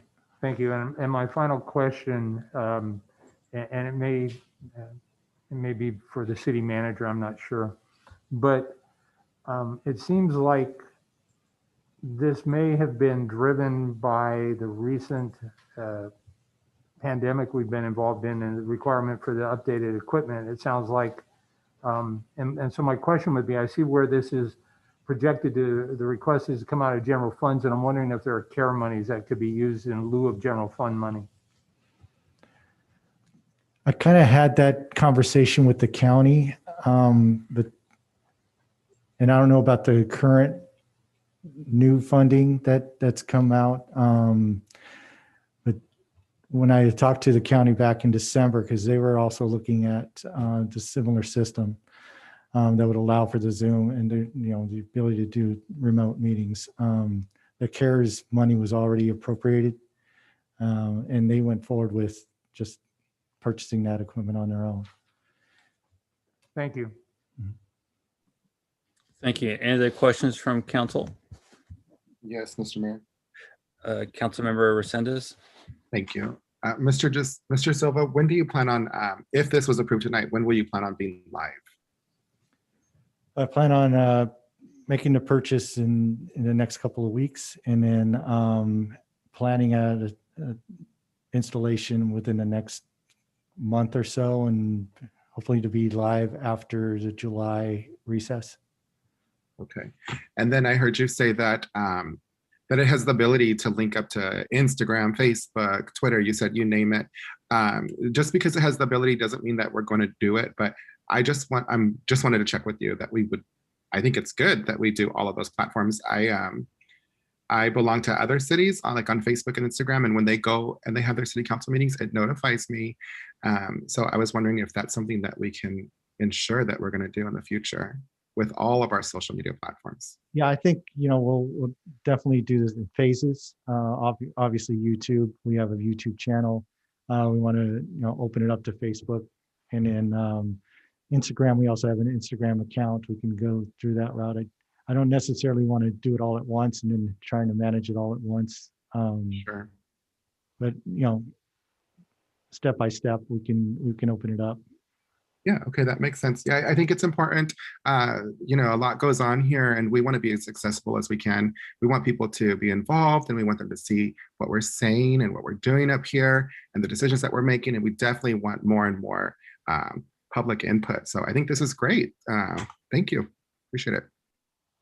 And one more thing I wanted to mention is, as you know, the laptops that we have here are over 15 plus years old. They're hand-me-downs. They're very slow. Part of this also includes replacing these laptops with obviously newer ones that have the capability to have the web cameras, so we can actually have each council person or commissioner on Zoom on camera on their own in the council chambers with it. If I can, I would suggest getting MacBooks Pros. Thank you. We'll shut up about that. Thank you. I do have a question for you. You said you didn't want to go with the 4K system. Because the 4K system, it takes a lot of network resources, and there's a lot of back-end networking, switching, and power over Ethernet type of capabilities that would need to be replaced in order to do such a thing. I think we can probably work towards that as that technology gets better and cheaper. Also replacing it'll in turn, we'll need to replace the displays here in council chambers also in that respect. So I think it'll be more down the line, but at least get from where we are now to the 21st century would be nice. Thank you. And I hear you say this would be portable to take Yeah, care my of? plan is the way the county is doing it now, they have it directly connected to the system. My plan is to have it running separately on a separate network, a subnet. So if I wanted to put a camera out at, let's just say, the animal shelter and do, animal adoption day, put a couple of cameras, hook it up to the network, and have those cameras feed back to the system here, and then have, let's just say, CMAP put it on their channel. We can, shoot it online, stream it online to the social media, and not just be stuck with having, the only way we can do audio videos type of broadcast is here in the council chambers. Got it. All right, thank you. Any other questions from council? Do we have any speaker cards? Yes. Yes, Mr. Mayor. Jonathan Casey. Jonathan, go ahead. Hi, Mayor and City Council people. I applaud new equipment. Be wonderful. Mics would be a huge difference, especially listening out here. I had a couple questions. I'm curious about the how long we're going to be doing this. So if we can get back into the room, are we going to stop doing the meetings via Zoom, or will you continue that after we're in some more level of normalcy? I would also not plan for the equipment to last 10 years. I would probably plan on 5 years. The equipment that we're putting in, we're doing 3 years. So we just, technology's turning so fast that I think it's, a dream that it lasts 10 years, but I really don't think equipment's going to last that long. So I would plan in the budget for more of a 5-year term. You know, if I was planning. Anyway, thank you for letting me speak. Yep. Any other speakers? I have no more speakers, Mr. Mayor. Thank you very much. Is there a motion from the council? So moved. There is a motion. Is there a second? I second. There's a motion and a second. Roll call vote, please. Councilmember Perez, Yes. Councilmember Spencer, Yes. Councilmember Burns, Yes. Vice Mayor Resendez, Aye. Mayor Velazquez, Yes. and the motion carries unanimously. We'll move to item F2.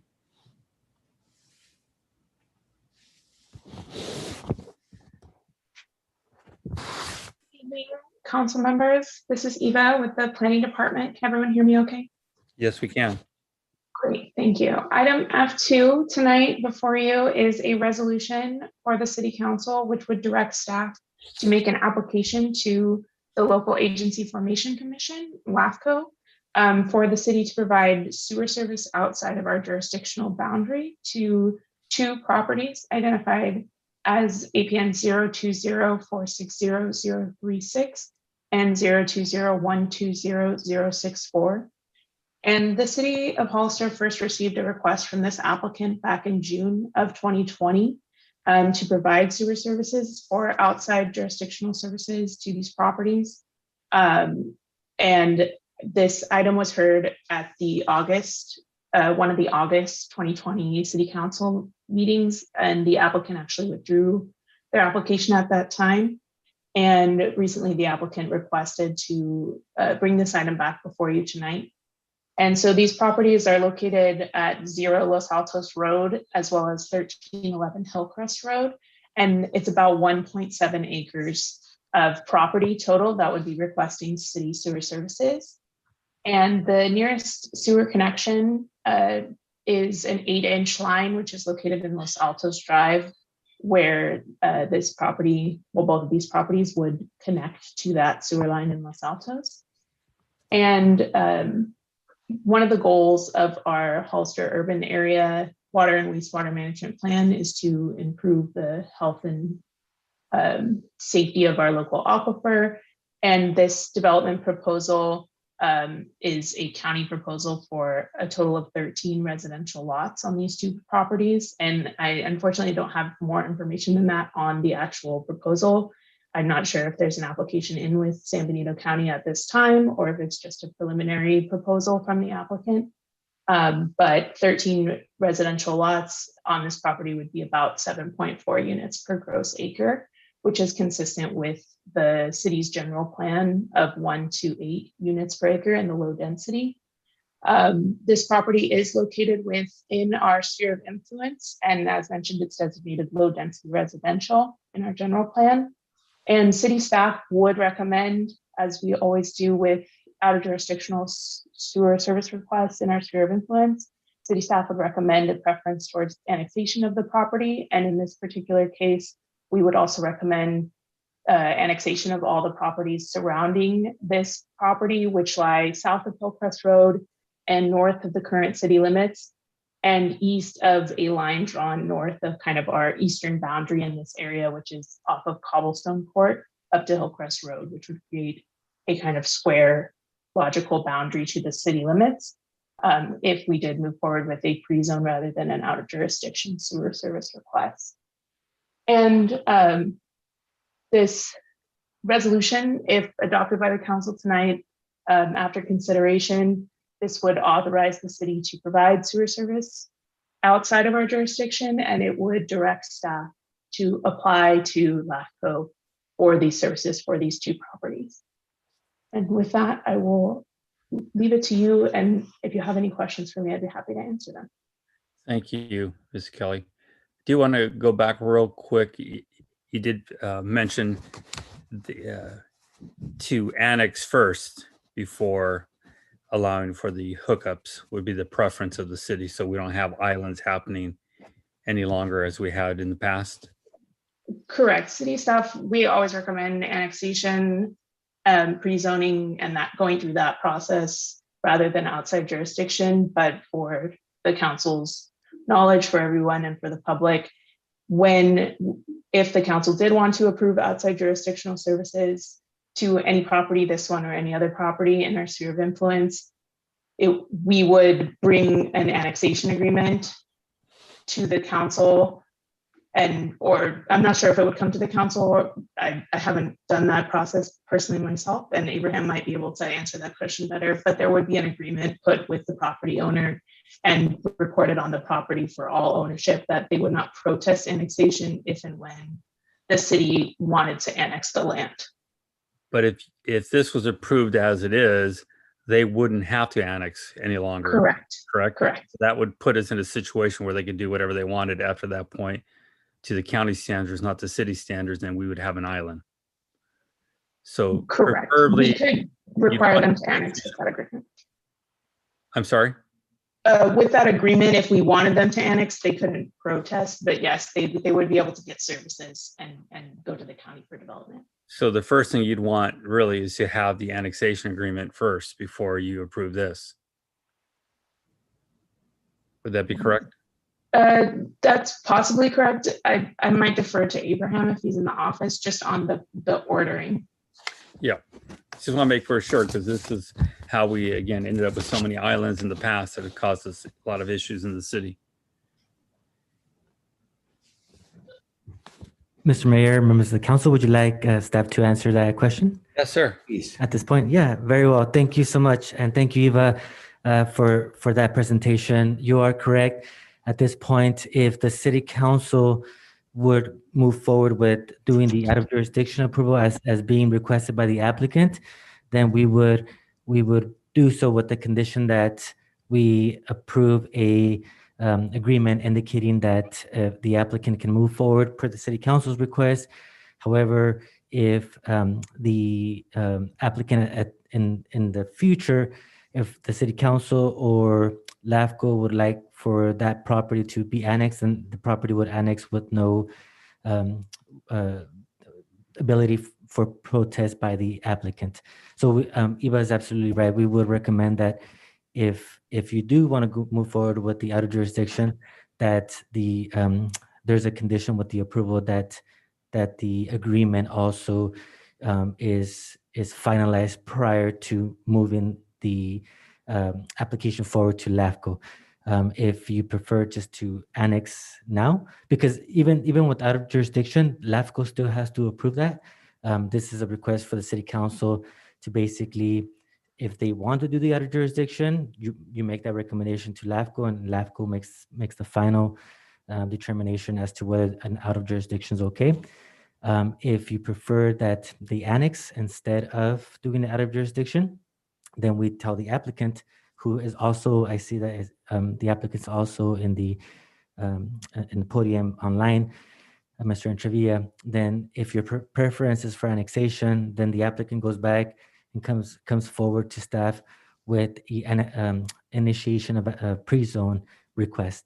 And with that initiation of pre-zone request, we bring it before you, and we let you know that they have to move forward with the, if it's you're okay with, they move forward with the initiation of pre-zone request, and then they do the CEQA, the California Environmental Quality Act evaluation with the city of Hollister, as opposed to with the county. Because with the outer jurisdiction, they do all of the CEQA work for development with the county, because that's basically what you're telling them, that you'll serve them with but they have to continue development with the county. With annexation, you're letting them know that they need to come in here, work with the pre-zone here, work with the CEQA, with the city of Hollister, per city of Hollister standards, and then we will do the pre-zone, and then we will recommend to LAFCO that they actually annex at that point. Mr. Mayor, if I can. Let me finish up my question here. Thank you first.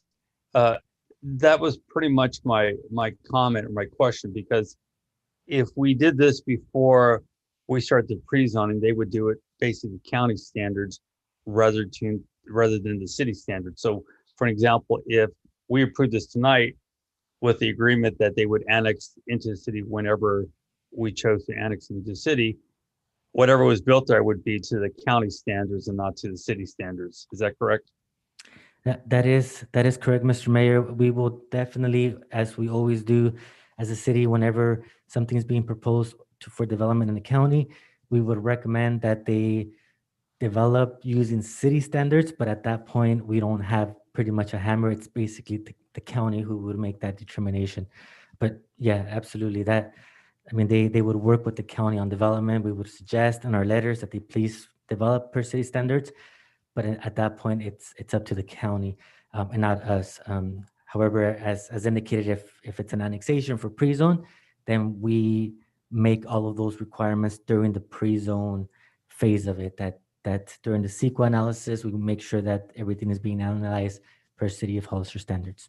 Right. That is my concern, because if we wanted to require some affordable housing in there, or some of the other things we've been talking about with the general plan updates, it's important that it's under city standards and not the county standards, correct? Okay, thank you. Mr. Resendez, go ahead. Yes, thank you, Mr. Mayor. Abraham, are there any financial implications if it were to be approved tonight and not annexed into the city versus if it were to be annexed like things normally are, annexed and then approved? Are there any financial implications as far as like the tax sharing agreement goes and whatnot? Thank you, Mr. Resendez, Councilmember Resendez. In regards to the tax sharing, if it is approved tonight as being requested by the applicant, the tax sharing would not be included because at that point it wouldn't be an annexation request. If it was annexed, then we would do the tax sharing agreement before we would send it to LAFCO for the actual annexation. But for out of jurisdiction, it wouldn't apply. If you do agree with doing the out of jurisdiction approval tonight as being requested by the applicant, it would still be on the applicant to extend the services at the applicant's developer's cost. It wouldn't be the city's. It would be at the applicant's cost. But again, as my colleague Eva mentioned, the preference always by the city staff would be for annexation. And even at that point, it would be the applicant's cost when they extend services if approved. Mayor, if I can also add, also if the property is annexed in the future, we would pretty much lose out on our ability to collect the CFDs that we currently do on annexed properties. Thank you. That was the other question I was going to ask. Thank you for bringing that up. Okay, any other questions from council members? Councilmember Burns, go ahead. Thank you, Mayor. In full disclosure, I do want to mention that I actually met with Commissioner Medina from the county and the applicant a couple of weeks ago. And Mr. Prado, my recollection or understanding is that they're actually proposing to build 11 triplexes on those parcels, and that they actually did try and move through the annexation process in the past, but for whatever reason, chose to abandon that process. Can you speak to that if you have recollection of why they would have walked away from the annexation process? It seems like that would be the preferred route, certainly my preferred route, but nonetheless, I am very supportive of 11 triplexes being built in that parcel, and it seems like smart infill to me. Thank you, Councilmember Burns. Absolutely. Yes, so my recollection in speaking with Mr. Entrevilla, the applicant, is that he does want to propose or move forward multifamily units. I know he alluded to potential ADUs as well. He is online, and hopefully he's able to speak a little bit more to that. But my recollection also, as Eva also mentioned, they did come in previously for an attempt to have their annexation in the city of Hollister.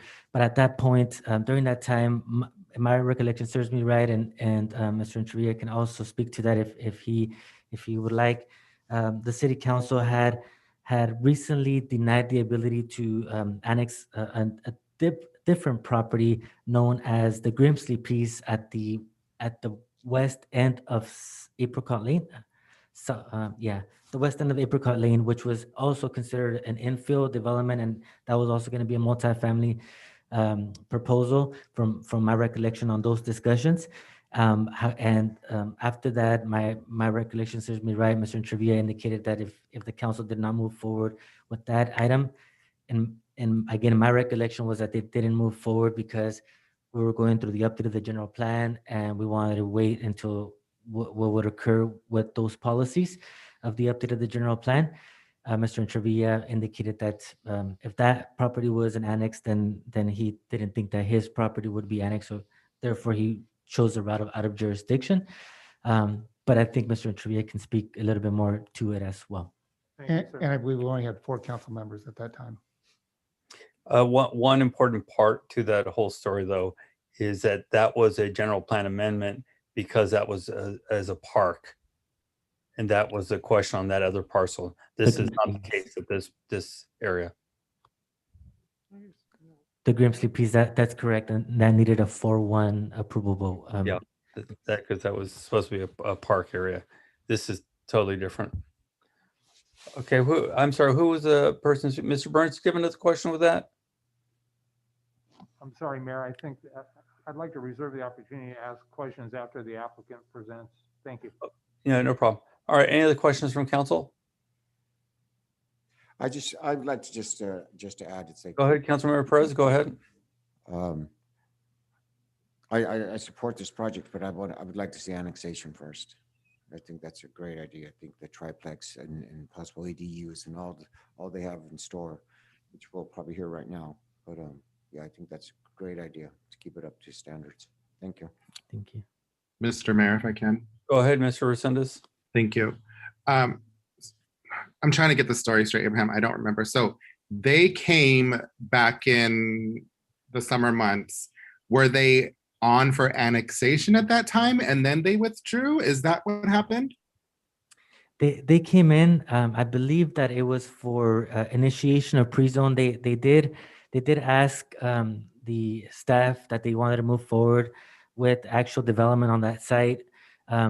If my recollection serves me right, we provided the applicant with what they needed for the CEQA documents in order for, normally at that point, then we would provide the applicant with the scope of work, basically indicating what they need to do to move forward to meet the California Environmental Quality Act for the pre-zone aspect for ultimate annexation.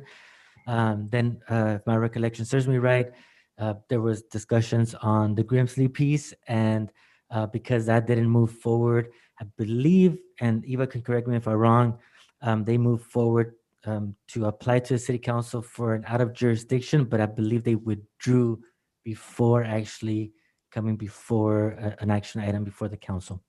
Okay, and that's what they're doing tonight is an out of jurisdiction. Why, is that correct?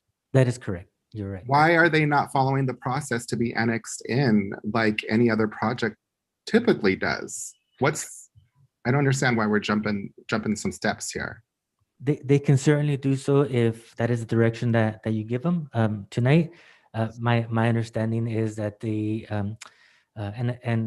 forgive me, I was kind of in and out these last few weeks due to the services of my father, but my understanding is that he wanted to bring back the applicant, Mr. Trevilla, wanted to bring back that item that he had withdrawn last year to move forward for an out of jurisdiction. But I think that when he speaks today, I don't think that he would be opposed to going through the process of annexation if that is what you would prefer to consider. Okay, thank you, sir. You're welcome. Thank you. Do you want to have him speak now? He'd be one of the speakers. Is that correct? Do you have anything to add?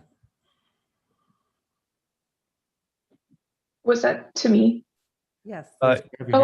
Yes, I did raise my hand. I just wanted to add because I heard 2 of the council members mention triplexes, and I just wanted to clarify that our general plan has this property as low density residential, which is 1 to 8 units per acre. I'm guessing in the county, it's their residential multiple, which allows 8 to 20 if sewer services are allowed. So triplexes may not be feasible, or at least as many as are talking about under our current general plan designation. That was all. Thank you. Thank you. Thanks, Eva. I'm glad you brought that up because if that's the case, and we were more than happy to work with Mr. Trevilla for that, and that is a housing need that we need. And so I think what Eva was getting to is that it may be that we would also process the initiation of pre-zone with an initiation of a general plan amendment to allow for that higher density to come in. We would look at that. Once we get a proposal from Mr. Entrevilla, we would have to look at that. So thanks for bringing that up, Eva. Thank you. This way, do we have any speaker cards? Ted Intervia? Ted, please go ahead.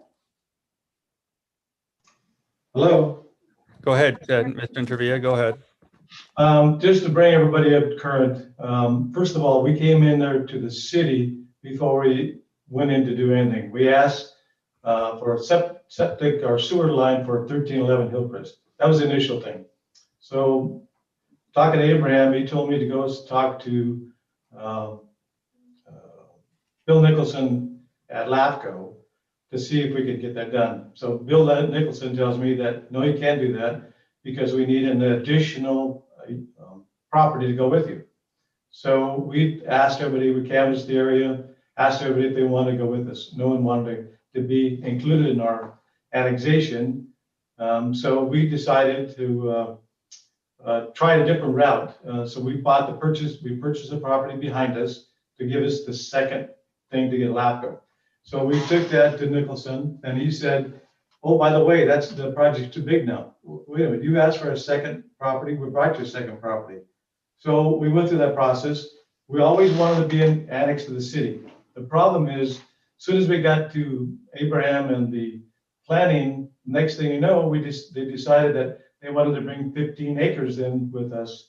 And I decided I wasn't going to do that. I'm not going to ask somebody else to come into the city, but nobody wanted to be in because people are worried about taxes and the rest of the stuff. So I went to Tom Slavich at the assessor's office, and he got me a letter and showed me that it wouldn't bring anything up. But again, nobody still wanted to go with me, so I decided that I wasn't going to go that direction. And I talked to Abraham about it. I waited. He told me, he said, wait till after the apricot lane, and that way we could find out what direction the council was going.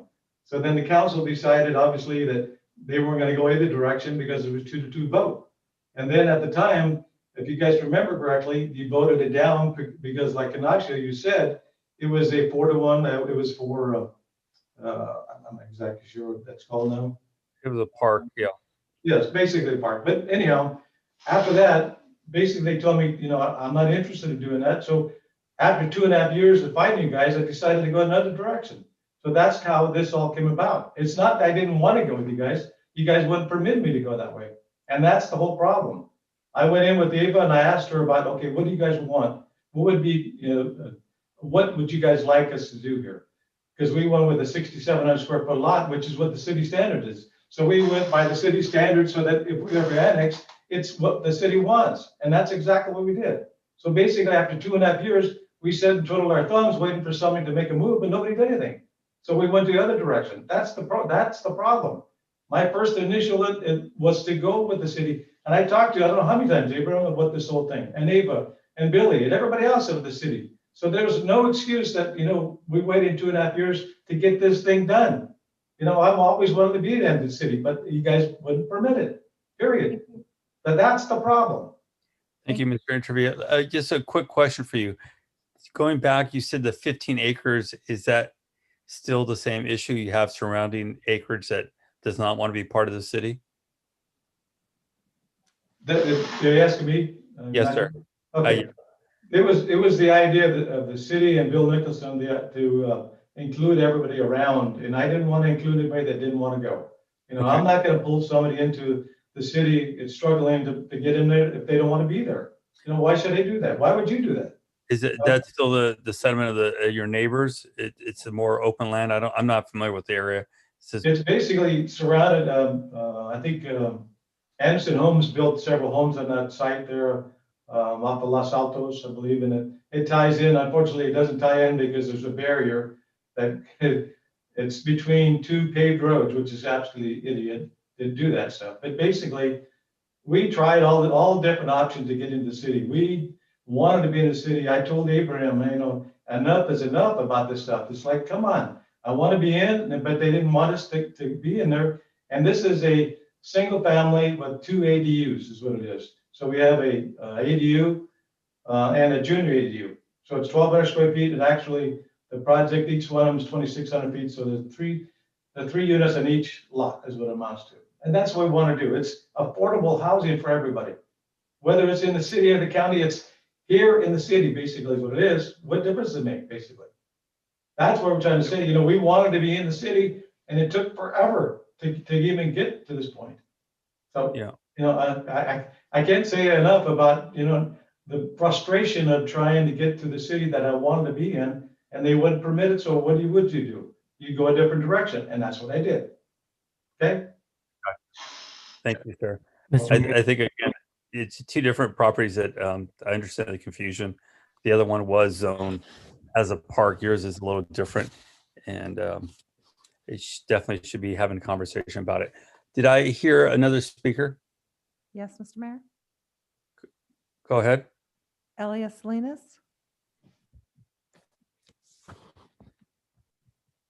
Elliot, go ahead. Thank you. Can you hear me? Yes. Okay, thank you. So what we have here, this is a perfect example of someone who wants to do the right thing and has literally been given the runaround, literally. He's claiming that he's always wanted to be, and I understand that he has because I've heard it from him in different conversations when in town. What's going on here is, let me remind you what has happened, is that we had a diverse city council on a 2-2 vote. And it was 2 female council members who wanted to move forward with annexing what they felt were great projects for the city. And then we had 2 male council members including the mayor and 1 council member, and they were not wanting to annex, even though it is a great project. It was diverse council. They were not going to a divisive council, not diverse. Diverse, well, us, well too. Anyway, they just weren't agreeing. The women wanted to move forward with some great projects, and the men did not want to go forward with it. It was always going to be the opposite, no matter what. This is a really great project, whether it comes to the city or it stays to the county. And I kind of resent the fact that the mayor's trying to say that the county would be substandard, because they are also standard. They're just as qualified, and we have plenty of houses out there and low-income places that are going to be built that were approved by the county. And for the mayor to say that you have different standards is adding the separation between the negative separation between the city of Hollister and the county. I have not heard the county say anything negative about what the city's going forward. And then we have a mayor sitting there saying, well, the county's going to be, substandard and we're better than they are. It's basically the same community. And I know that Abraham standing there, he deals with both the county all the time. And we all are focusing as staff, both in the county and in the city, are all focusing for what's in the best interest by policy and law for both municipalities. So thank you for letting me speak. Thank you. Did we have another speaker? Yes, Mr. Mayor. Carol Lenore. Oh, you bet you have another speaker, because I was sitting there, and I guess you guys forget what you did, but this is a direct result of all the time. No new homes, no new homes, no new homes. Honor and I kept trying to tell you, we're trying to do some planning here. So the developers got the message. You weren't going to approve any annexations, no matter what, because no new homes. Because in your mind, annexation equates to automatically building a house the next day. It doesn't. This is a result of your stance, your past stance on annexations, and I was there, so I know what happened. You didn't want them. We couldn't get them passed. So you're either going to get sued now because you don't want to annex, or you're going to get these out of boundary service requests because you don't want to annex. It's all on record. So I just want to say, if you want to have a more uniform city limit line, you'll quit approving out of boundary services and start processing annexation requests. And I don't mean just new development. I mean, bringing those islands in along with the new development. That's how you do it. I worked with Mary Paxton when we did the last round about 15 years ago. It's a very comprehensive process, but it can be done and it should be done. So again, this is a result of your past stance. Either you don't listen when it was happening or you forgot. Okay. I think also that the Hollister wastewater agreement that we have with Sunny Slope County Water District and the San Benito County Water District, I think it expired. It was a 20-year agreement. So maybe I'd like to have that looked at too. Brett's correct. You don't want them to go in the county, the CFD, they're going to get the money, and we're the ones doing the fire protection and the police protection for the most part. Again, Elia, I would reply also, there are different standards, Ms. Salinas, as far as engineering. So when you're looking at roads and sidewalks, they're different. And that's what they mean by there's different standards. Not that they're substandards, they're just different. The county, you can see county roadways don't always have curb, gutter, sidewalk. So there are situations like that where engineering standards are different between a city and a county. So again, I think Ted has every right to say everything he said. He tried to do it right. He tried to do the right thing. So I'm hoping you'll allow him to process a pre-zoning annexation request like you should have a year and a half ago. And this is why you don't do planning the way you guys do with your no new homes. And I have to tell you, you're making me a lot of anxiety over the GPAC because of your stand on development. Thank you so much. Do we have any other speakers? Mr. Mayor, Ms. Kelly would like to share her screen. Go ahead. Is this for me? I'm sorry. I just got the speakers. That was, we had no other speakers. Okay, so we'll close public comment. Okay, go ahead. Okay, I was just going to share my screen. I pulled up the area for you guys in Google. Can you all see this? Yes. Yes. Great. So this is Hillcrest Road here and Los Altos Drive here. And the properties in question are this property here and this one here at 1311 Hillcrest. And so these two properties would be requesting the out of jurisdiction services, and staff's recommendation, if council would want to pre-zone, would be to pre-zone not only these two properties, but this entire area here. Cobblestone Court is in the city limits. The city limits are here on the back of El Camino de Vida, and then the city limits run here along the back of Trinity Drive. This is the Hillcrest Meadow subdivision that's almost complete in construction. So staff would recommend that this would become the new city line if we did want to do a pre-zone, if that was the council's desire. Thank you for that information. I do want to make a couple of things clear. The person said the county substandard. That's not what was said whatsoever. It's just different rules between the city and the county. Not that the county approves substandard developments. That's just, I don't know why the comment was even made. The reality is it was never processed as for the pre-annexation on this thing. We could have seen what was going on. I understand the confusion between the park issue over near Apricot Lane, but this is a different conversation. The conversation has been, let's clean up some of the issues we have so we can make sure we start approving projects that make sense in the community. The ideal situation here is to apply for the pre-annexation to start doing this correctly. City manager said it perfectly. You know, if it's in the county, now there's no CFDs, but we're going to be making those calls currently when property is built in the county. We're not getting the additional dollars we need for fire, for an example, or for police, which is a big issue and needs to be changed. But the correct way to do this is to go through the pre-annexation and do exactly what Ms. Kelly mentioned, to adjust the city lines to that area so we're not having all these pockets. So I do appreciate you putting up that map and showing that, because it helps paint a clearer picture. As far as what the applicant is explaining, that is the infill that we have been talking about, where there are affordables to it. That starts to make sense. What I don't agree with is massive developments when we already have a situation in our community where we're heavily impacted with traffic. So I would appreciate people not putting words into my mouth, and especially when they're highly inaccurate comments. Thank you. Do we Mr. have Mayor. any speakers? Mr. Resendez? Thank you. I'm still trying to wrap my head around this. So Abraham, Eva, we've never actually seen this in front of us, right? It was pulled. We've never actually seen or had a discussion about it, right? As a council? That's correct, Councilmember Resendez. The pre-zone item was never officially brought before the council. I believe there were discussions with staff back in 2018 and 2019. And then the only item that was kind of brought before you was last August, which was the out of jurisdiction request, the same request as you're seeing tonight after it was withdrawn.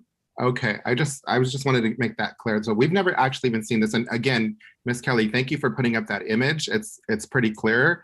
If you look at that, what should be happening there, it's surrounded by city jurisdiction. It makes sense that we should annex it in, but I don't agree with jumping through hoops. I say we just take a step back, or if we can do it tonight and annex it in, I mean, it's up to the council at this point. Yes, I would like for us to go back and do it the right way and to actually consider it. And then if I can, one more last point is that we approve these projects on a case-by-case basis. So, you know, if it makes sense, it makes sense, but you've got to bring it forth. We got to have a conversation about it.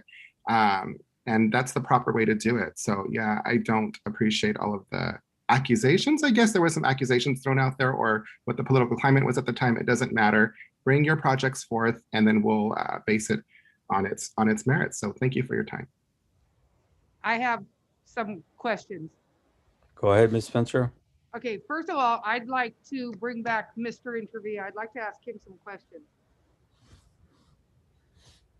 Can I do that? We already closed public comment. What Okay. comments do you have? Well, I would actually like to talk to Mr. Intervia and see if he's willing to annex this property. I mean, you guys are all making assumptions. You need to ask the applicant.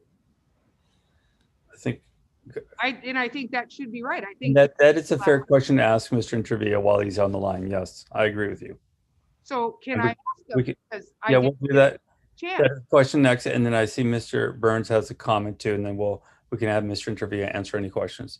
And Mr. Perez, I see your hand waving there. Thank you for waving that. I don't see your face. There you go. I can see you now. Thank you.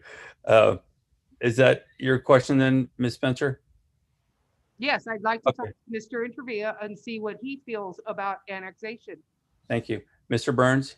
Thank you, Mayor. I think you may have answered it already, but if necessary, I'm prepared to make a motion to reopen the public comment opportunity to give the applicant a opportunity to speak and address Ms. Spencer's questions and perhaps other council members as well.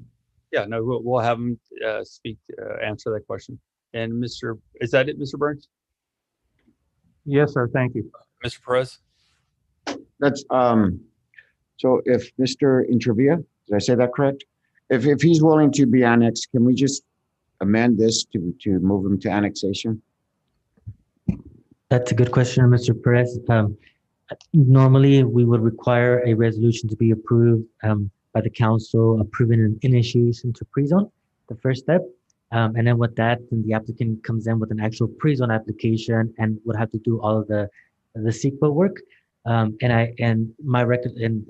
Mr. Intervia, he brought up a good point that because it is within what's called a county island, even though it's not surrounded by water, of course, but it's essentially it's a city, and that's the Cortese-Knox Act actually refers it to island or peninsulas.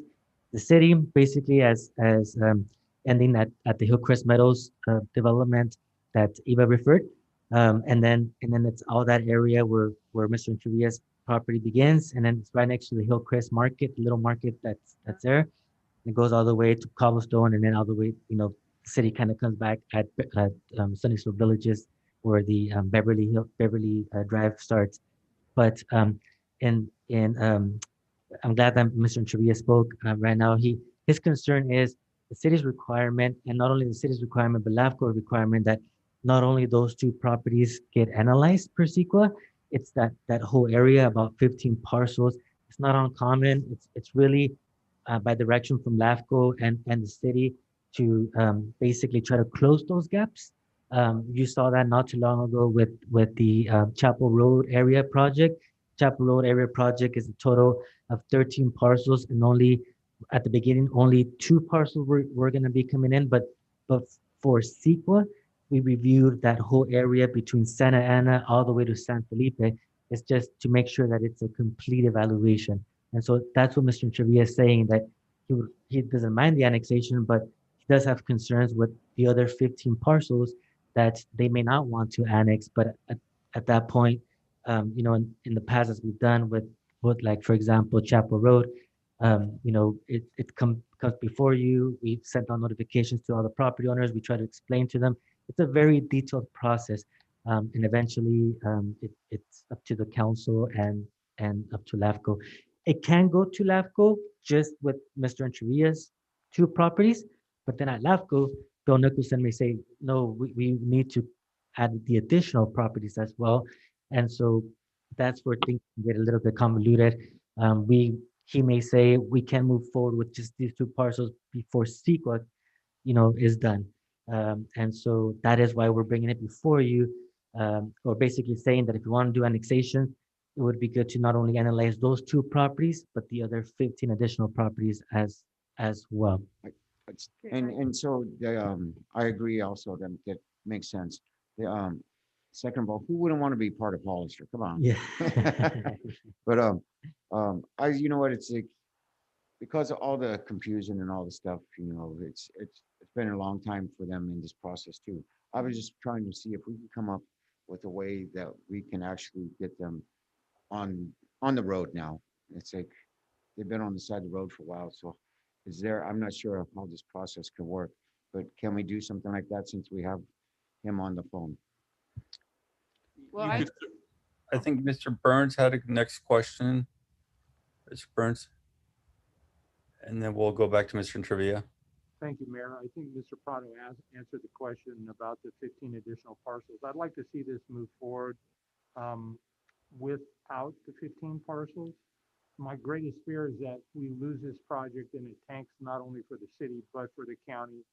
We have a desperate need for multifamily housing, and this certainly fills a need and the potential gap. And Mr. Prado, if we were to require the 15 parcels to be part of the CEQA analysis, would that be at the applicant's expense? That is correct, Councilmember Burns. Normally, when CEQA is being analyzed for any project, it would be all upon the applicant's cost. Yes. So again, I think that's a significant cost based on my understanding of what it takes to run a CEQA, and it can be a huge time constraint as well.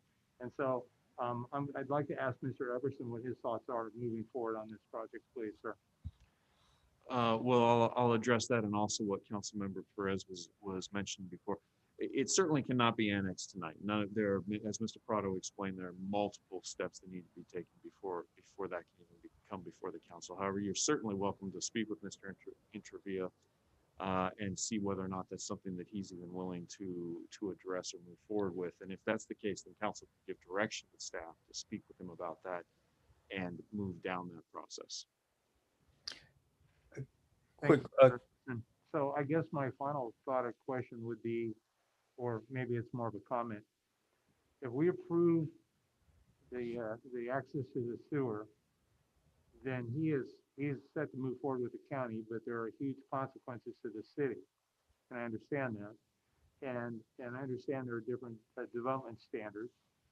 And so it sounds like he's got the burden at hand with the county wanting to move forward. And because of some of the complications that he encountered with the city, it doesn't sound to me like there's any guarantee with the city. And if I understand things correctly, if we approve the connectivity to the sewer, then he moves forward to LAFCO, and sounds like. But I guess my question is, if LAFCO was going to require him to have an analysis of the other 15 acres within the city, wouldn't they also require that in the county as part of the LAFCO review? That's a good question. I can attempt to answer that, and like, so yeah, at that point, the county becomes the lead agency, and they are the ones who would make that determination. We would certainly hope that they would also, that they would do the analysis, the CEQA analysis for that whole area. But it may be that they would make a finding that because they're only dealing with those two parcels for development, that it's only within those two parcels, and at that point they may even consider that's because of the housing need. It may be exempt from CEQA. It depends. There's certain one item that comes off the top of my head, if it's parcels 5 acres or less, or the property in question substantially surrounded by urban development. I know that that's the case, and it can be served by services, that it could potentially be exempt and be able to be developed. So that's just off the top of my head without necessarily looking at all the details. And so it could be that they could just move forward with that development with the county there, knowing that they got their out of jurisdiction approval with the city to serve them sewer, and they can go to LAFCO, and then at that point, LAFCO has the last basically say. LAFCO can actually say, no, we appreciate the city saying yay for the out of jurisdiction, but we feel that it really should be annexed. So they can actually technically send it back, at that point, but they do have that ability, yes, to develop. So then it sounds like annexation is a win-win for everybody, except for the fact that the applicant has indicated that he's been or worked at this for 2.5 years and is kind of stuck in neutral, and chose to go to the county when he couldn't negotiate a deal with the city. And so, I'm really concerned about losing this project, right. But I would like to get to yes, and I would like to find a way for it to be in the city, but it needs to be moved forward in a timely time frame, I guess is what I'm trying to say, because I can't imagine the frustration this individual must have, right, having tried to go through the city and gone to the county as apparently his only option, or what he perceived as his option at that time. That's all I have. Thank you. Mr. Mayor, if I can. Hang on, I think Ms. Spencer had her hand up. Okay. Yes, I just have one question, 'cause I'm a little confused. Okay, so this resolution tonight is to hook up to sewer and water for this property.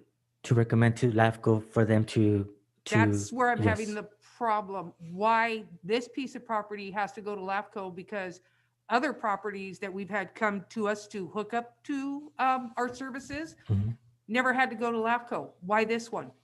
Councilmember Spencer, when the jurisdiction, or when the properties outside of the city's boundaries, like in this particular case, LAFCO would be the one who would make that determination whether or not they can serve them. But Bill Nicholson, the executive officer of LAFCO, always basically brings it back to the city. He says, I will make a recommendation to LAFCO, but I need something from the city saying whether or not they support that services. So in my recollection is all the jurisdiction, out of jurisdiction service agreements that we bought before the council are for you to say yay or no, yay or nay, and then that goes to LAFCO, and then LAFCO makes the ultimate recommendation or approval or denial of that. And I think in this case, and I don't want to put words onto Mr. Entrevilla's mouth, and I'm happy that you allowed the ability for him to speak, but I think in this case, if I'm not mistaken, I think he would be amenable to annex, but I think his concern is just he would just want to stick to those two properties and not have to do the CEQA analysis to the others, as Councilmember Burns indicated. At this point, staff's recommendation and in our conversations with Bill Nicholson of LAFCO would be that we do analyze it to avoid creating or to reduce that county island, that county peninsula, and bring all that area in. But I think that you can certainly make the motion or make the recommendation depending on, Mr. Entrevilla. I'm thinking that that's what he's going to request, because he alluded to that as being part of his frustration. And so that's my understanding of what he's going to want to request. Okay, well, let's hear from Mr. Entrevilla. Hang on, we have a comment from, a question from Mr. Resendez? Mostly just a comment. We've never seen this issue. Again, we've never seen it. So we can't say that we caused frustration. It's never came before the city council. And second of all, I'm with Ms. Spencer. I think we just need to hear from the applicant. We're going round in circles and we don't even know if he really wants to annex in or not. So let's start with that. Thank you, sir. Let me go back. Abraham, I have a quick question for you. The 15 acres, and we'll ask the applicant now, but is he the owner of that, or those were separate parcels, different owners? Separate parcels, different owners, Mr. Mayor. Yeah, and I would agree that it would not be fair to force him to try to require those property owners to sign in with the city, because it can be a very difficult process. So that wouldn't be fair. I would say this, as far as LAFCO and Mr. Nicholson had brought this up at a few different meetings, that Santa Clara County, for an example, they will not allow for hookups unless they're annexed into the cities that that are in that jurisdiction. So it's one of the points that they make, is this just avoid all the island issues that are happening that we've experienced in the past. So I'm hoping we can work with Mr. Trevia here to hear what he say, but I would think that would not be fair to hold them up because of the additional 15 acres. I think that would be a difficult thing to try to get some of those homeowners or property owners to sign in at this point. So if we can hear from Mr. Trevia now.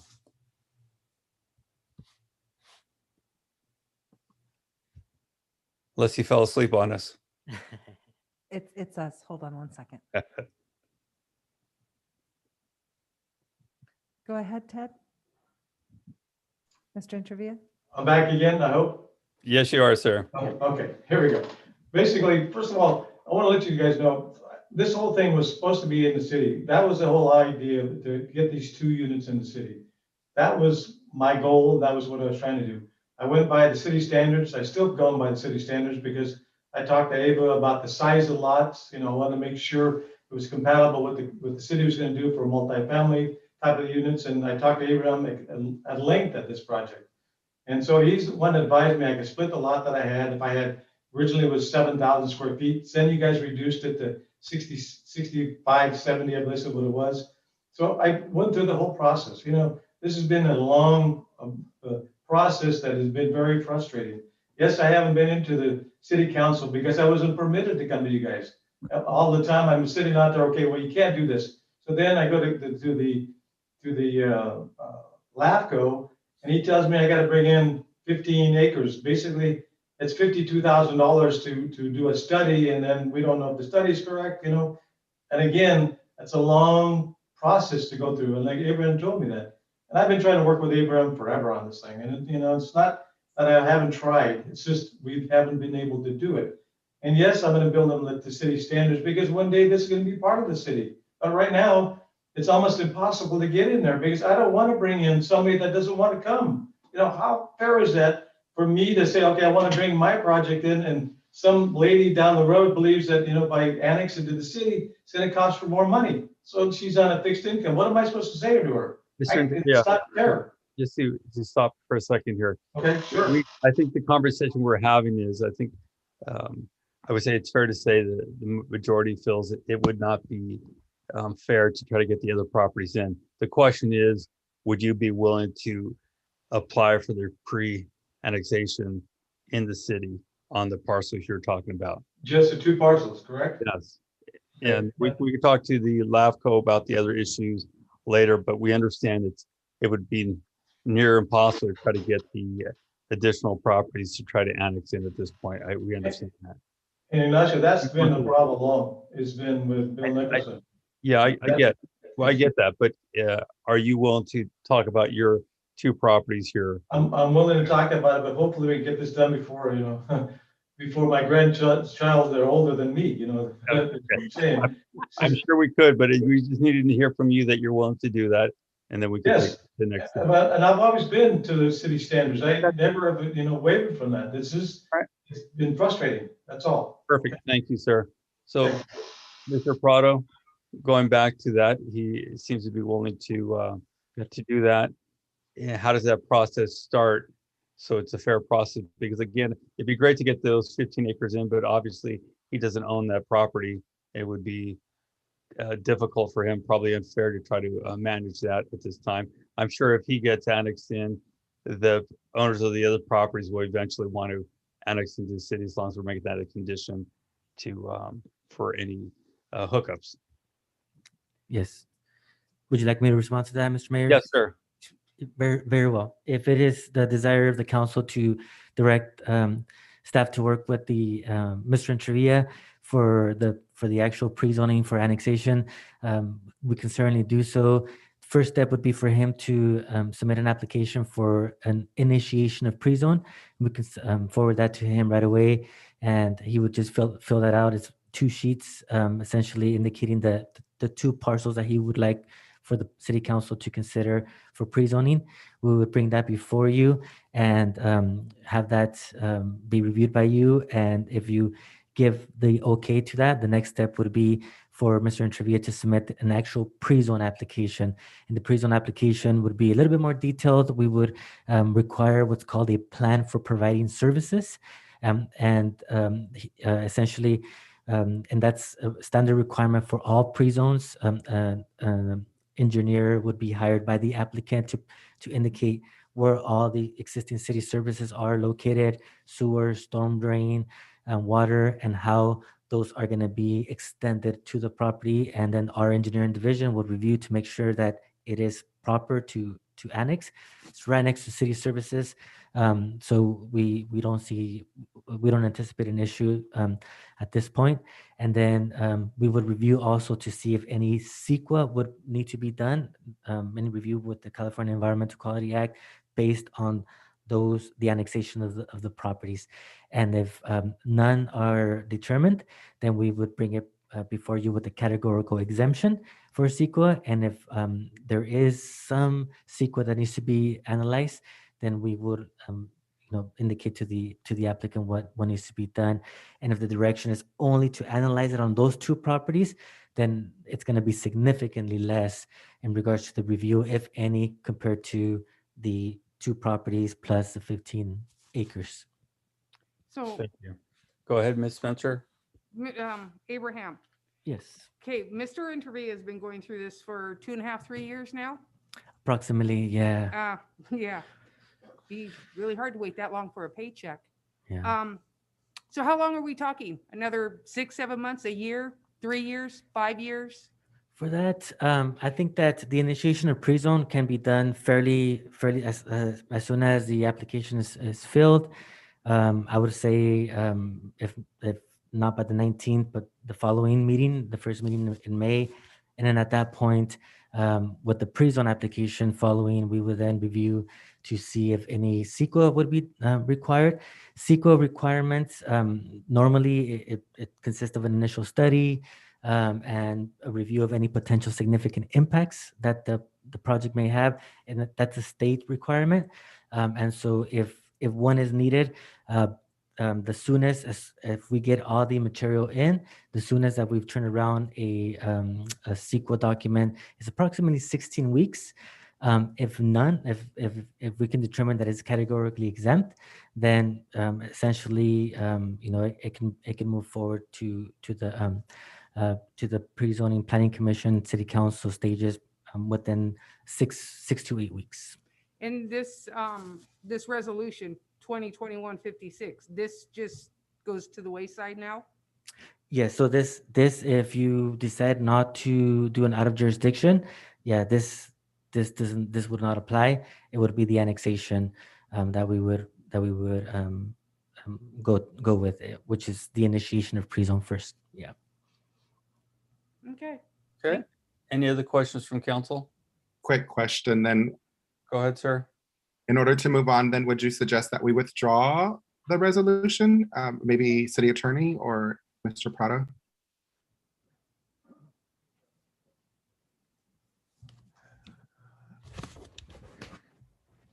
Councilmember Resendez, I think that withdrawing it would probably be the best way to go all around, and probably also the easiest on our city clerk. Okay, that does make sense. And the direct staff to work with the applicant So, for the 2 properties. And excuse me, I'm sorry, Mr. Prado was pointing out to me that if there's a motion to withdraw that we'd also ask that direction specifically be given to staff to work with Mr. Intravia to begin the pre-zone process. And I would also add probably for the 2 parcels he's talking about, not the 15 acres, correct? That would be great. That way, that gives us clear direction, because since the very beginning, we've given Mr. Intravia his requirements, and those are based on LAFCO's requirements to analyze that whole 15 area. So since the very beginning, we've been honest and upfront with Mr. Intravia. He knew that that's what he needed to do, based on what LAFCO needed to see. It's just that his concerns, and they are very valid, and those are if for example you wanted to move forward with the whole 15 acres, a lot of it would be meetings with staff. I mean, we've done that in the past with El Cerro, the Chapel Road. The property owners are concerned, and they come and they meet with us, and it's countless meetings, countless phone calls, and we explain to them. It's just that's the way the law is written. But as indicated, if your direction is for him to come in and do the initiation of pre-zone for just those 2 properties, yeah, that's going to be significantly less. But I do just want to state for the record that all the information was given to Mr. Intravia since the very beginning. The length of time, it was just one, that his preference was not to do the additional 15 acres, and 2 is just that the issues that he had with out of jurisdiction and annexation that were going on at that time. But staff worked with them since the very beginning, giving him the information that he needed. Thank you, sir. Okay, is that it with the questions from council? Is there a motion as was recommended? I make a motion. Hang on a second. There's one more comment from Councilmember Resendez. No, I was going to make the motion. That's okay. Okay. I make a motion that we withdraw resolution number 2021-56 and direct staff to work with Mr. Intravia to get the pre-zoning paperwork done and brought to the council On the 2 parcels. for the 2 parcels. Correct. Thank you. There's a motion. Is there a second? Second, Mr. Mayor. A motion and a second. Roll call vote, please. Councilmember Perez, Yes. Councilmember Spencer, Yes. Councilmember Burns, Yes. Vice Mayor Resendez, Yes. Mayor Velasquez. Yes. Motion carries by unanimous vote. Thank you. Why don't we take a 10-minute break now? It's 9 o'clock. We'll come back to F3.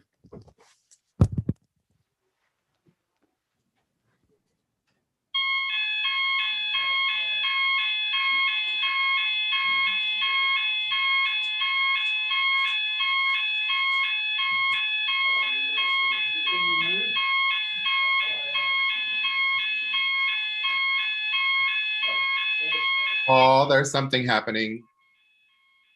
Loud noise, Paul. I don't know if it's your timer or if it's in the chamber.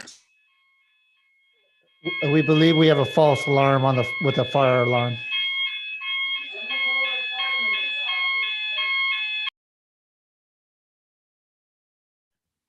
Thank you. I thought it was the timer on Zoom. Sorry about that, guys.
City Clerk, is everyone back?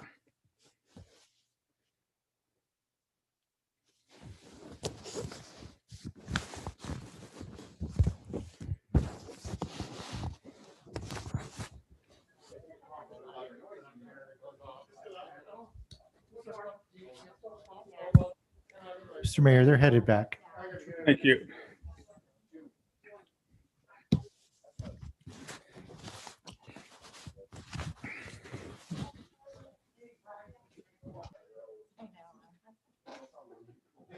We are ready, Mr. Mayor.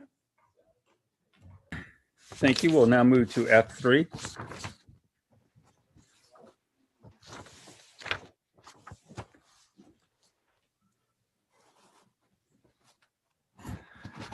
Good evening, Mr. Mayor and council members.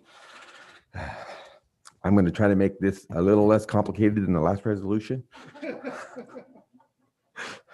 We'd all appreciate it. Staff is asking for your guys's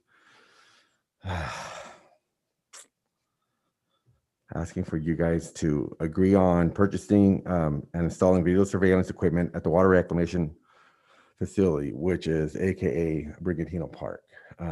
Recently, we've had quite a few phone calls from the neighbors there with a lot of people, broken bottles, trespassing, blocking their driveways. We feel adding security cameras in there will help defeat some of those issues. The company that we're going to go with is Grid Surveillance. The city works with that company currently throughout the city. The amount will be $13,526 for the whole system. Any questions? Any questions from council? Do we have any speaker cards? I have no speakers, Mr. Mayor. I actually have one question. So this is more towards Paul. This will just fit right into our system, right? Okay, that's it. Okay, is there a motion? Move. I'm sorry? Yes, so moved. There's a motion. Is there a second? I'll second it. There's a motion and second. Roll call.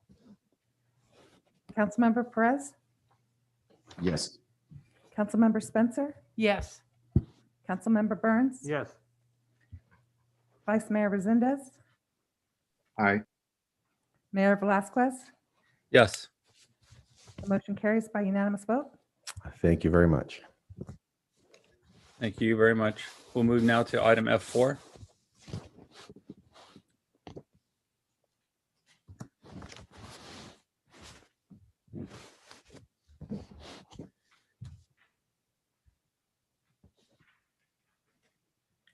Who is presenting on this item? Paul, are you getting Renee on?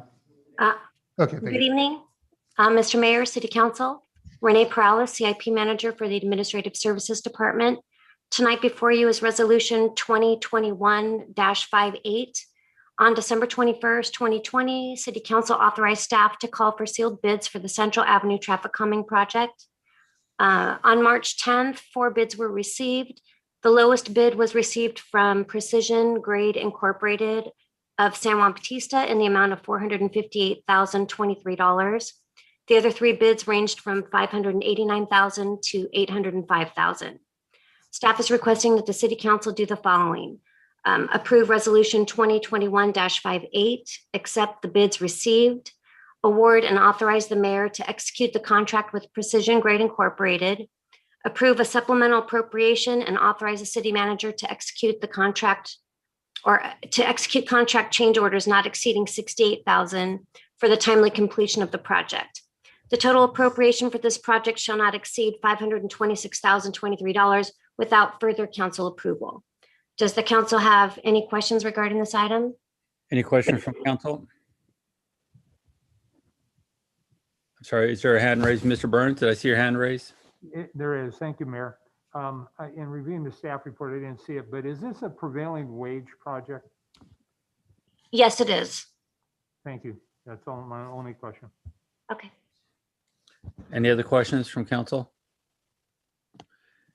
Ms. Press, I do have a question. Maybe you can help. Maybe actually city manager can jump in here. Central Avenue was redone with the chip seal, which is really not the surface we want within the city. And anything we do there is going to start to basically chip away rather quickly. We had talked about maybe having that slurry layer laid over or a resurface on top of it, so it has more of a seal on it rather than the chip seal. Can that be done before this project starts? Can we have, or maybe even ask this company if they can do a change order to take care of that? It's definitely something that we can talk about. I'm not sure what the cost would be. I think it's going to be really important. Otherwise, what's going to happen is once they do the striping, we're going to lose the striping pretty quickly on the chip seal. So we can get a smoother surface. I don't know if it was a slurry they were going to lay over or some other type of surface they was recommended to fix some of the problems with those streets that were chip sealed instead of the slurry. Would it be possible to approve this contract and get more information to take care of that other part before they get started on this project? Yeah, Mary, somebody can make it part of their motion to include the slurry seal. Was it a slurry seal they had talked about, or a different type of treatment they'd use over it? If we can find that out, that would be helpful. Mark from Kilway Horn is shaking his head. That's correct. You can Okay. check it real quick and confirm it for you. Want to make sure we have a good surface, smooth surface, and that way the paint will stay on. Mr. Mayor, Council, what I would recommend that you do is if you wanted to approve this, then add that we would look into adding slurry seal to the project at the appropriate time. We wouldn't want to do it first because we'd want to do it prior to restriping though, obviously, but then we need them to remove any of the existing striping ahead of time. So we could approve this and as Renee mentioned, then we could look into getting a bid to add slurry seal to the project, which we could bring back. I think it'd be very helpful, and the project would last much longer on that, and finally give the residents a road that's much smoother and less gravel breaking windshields. So thank you. Was that any other questions from council? I have a question. Go ahead, sir. Is there a picture in here to show us what this traffic calming is going to be like, or what is that? What does that look like? I'm trying to remember when the concepts for the traffic calming were brought to council several months back, I believe, for this project to get approval to go forward after a few outreach. Plans are available in the engineering department, but we didn't bring a slideshow or anything like that. Maybe just for the future, because if you guys can include that stuff in there, because some of us, our memories are not so good anymore. Well, yeah, I mean, it was, and I'm not sure if you were in that seat when the concept was brought. So, okay, awesome, thank you. Thank you, sir. Any other questions or comments? I can provide some brief history if I may. Go ahead, sir. Thank you. So over probably about the course of a year or so, we had a number of community meetings with the engineering department to see what we can do as far as like traffic calming out there on Central Avenue. And then that came back to the council a couple of times. And then finally it was approved by the old council as far as the budget goes. So we had already looked at the concepts. I think planning should have that. And then we approved the budget. So tonight we're just approving the contract with the contractors. Thank you. Do we have any speaker cards from the public? We have no speakers, Mr. Mayor. Is there a motion with the addition of the slurry? I'm prepared to make that motion, Mr. Mayor. Go ahead, sir. I thought I was. So I'm prepared to make a motion to approve resolution number 2021-58 with direction for staff to return with information about doing a slurry seal before starting this project. Does that sound correct to you, staff? Before finishing the project, I think they're going to have to do some stripping of some of the existing lanes or existing markings first, and then slurry seal. Okay, before finishing the project. Okay, there is a motion. Is there a, Can I ask a clarifying question? The question I thought Vice Mayor Resendez asked was if we were to bring back information to the council prior to starting the project. That's what I thought I heard, and I want to make sure that's not what I heard. Correct. I believe the additional amount required for the slurry seal would be more accurate. Would that be correct? Yeah. So we would bring back the amount of the ad for council approval. Correct. Yes, okay. Would that be your motion, Mr. Resendez? Yes, thank you. Okay, there's a motion. Is there a second? Second. There's a motion and a second. Roll call, please. Councilmember Perez, Yes. Councilmember Spencer, Yes. Councilmember Burns, Yes. Vice Mayor Resendez, Aye. Mayor Velazquez. Yes. Motion carries unanimously. We'll move to item F5.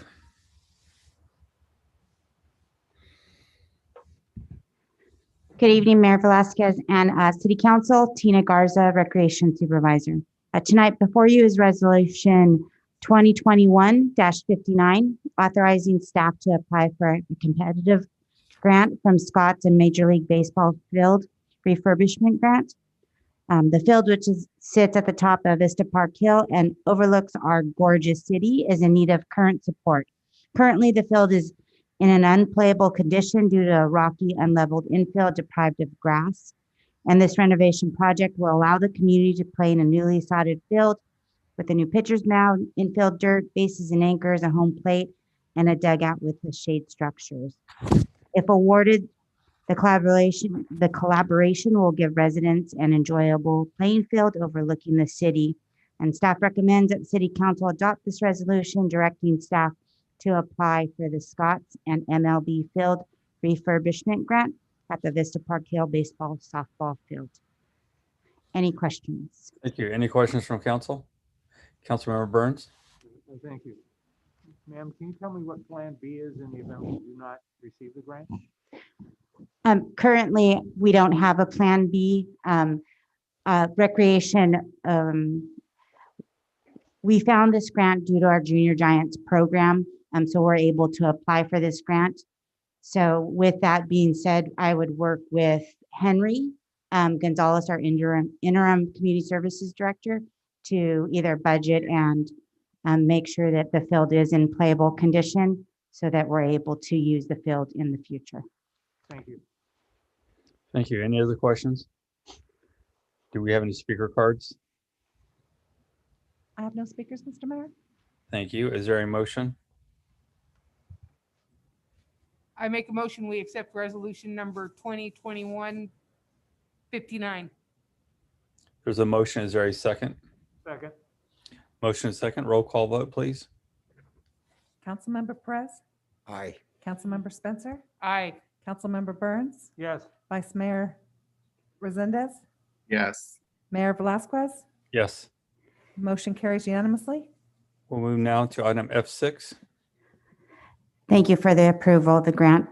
Before you, Mayor Velazquez and City Council, is another resolution, 2021-60, authorizing staff to compete for another grant from Bloomberg Philanthropies Asphalt Art Initiative Grant. The staff's goals for this grant project will be known as the Downtown Hollister Historic District and Beautification and Revitalization Project. And it's to promote the city's rich artistic culture and historical traditions in our downtown city. Staff considered several intersections in the downtown area and found that 5th and San Benito Street to be a favorable area to create the asphalt art. Staff is looking to support local businesses by drawing in our visitors to our historic downtown district. Recently, our community has faced many hardships. It began a year ago with the COVID-19 pandemic and then the downtown fires. Our city staff bounced back by, our city council actually bounced back by approving the street closure of San Benito Street, allowing restaurants and small businesses to create their outdoor space. The city, in collaboration with other agencies, took the next steps by allowing the parklets to be installed. Staff would like to continue the efforts by finding innovative solutions to revitalizing and activating the downtown historic district. Staff has built strong relationships with San Bernardino County Arts Council, Hollister Downtown Association, and the Public Review Committee. And staff would like to continue with these nonprofits for their artistic features of the project and the Public Art Review Committee for their recommendation and approval on the beautification and revitalization project. Staff recommends that City Council adopt Resolution 2021-60, directing staff to apply for the Bloomingburg Philanthropies Asphalt Art Initiative Grant.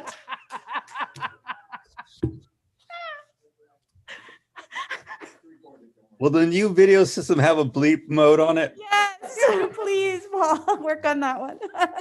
It will have I- a replay function. We didn't hear it. Don't worry Oh about gosh, it. you guys, I think I'm just trying to get through the evening. It's I'm late. talking way too fast. We understand. Any question from council? No. Do we have any, Councilmember Burns, go ahead, sir. Thank you, Mayor. Hard act to follow. I presume if we're successful, we'll also engage our recently created Arts Commission to have some input in this. Yes, absolutely. I know that that item will be on the agenda for next council meeting, so we'll be able to start meeting and having our commission meetings. But as we move forward, this grant is due April 30th. So we're not sure that our commission would be involved maybe at that time, but we're hoping it could happen. Once commission is appointed, we hope to reach out to them immediately and see what we can do, or just kind of catch them up and let them know what's going on. Thank you. I appreciate the comments. I wish you success, and certainly I hope we'll be around when it comes time to actually do the work if we're lucky enough to receive the grant. Thank you. Thank you. Thank you. Do we have any speaker cards from the public? I have no speakers, Mr. Mayor. Is there a motion? I make a motion that we accept resolution number 2021-60 as stated. There's a motion. Is there a second? Second. Motion and a second. Roll call vote, please. Councilmember Perez, Yes. Councilmember Spencer, Yes. Councilmember Burns, Yes. Vice Mayor Resendez, Aye. Mayor Velazquez. Yes. Motion carries unanimously. Thank you. We'll now move to item F7. Thank you, council, for your approval. No, I'm done. I don't know if I'm on here anymore. I wish I can put it on.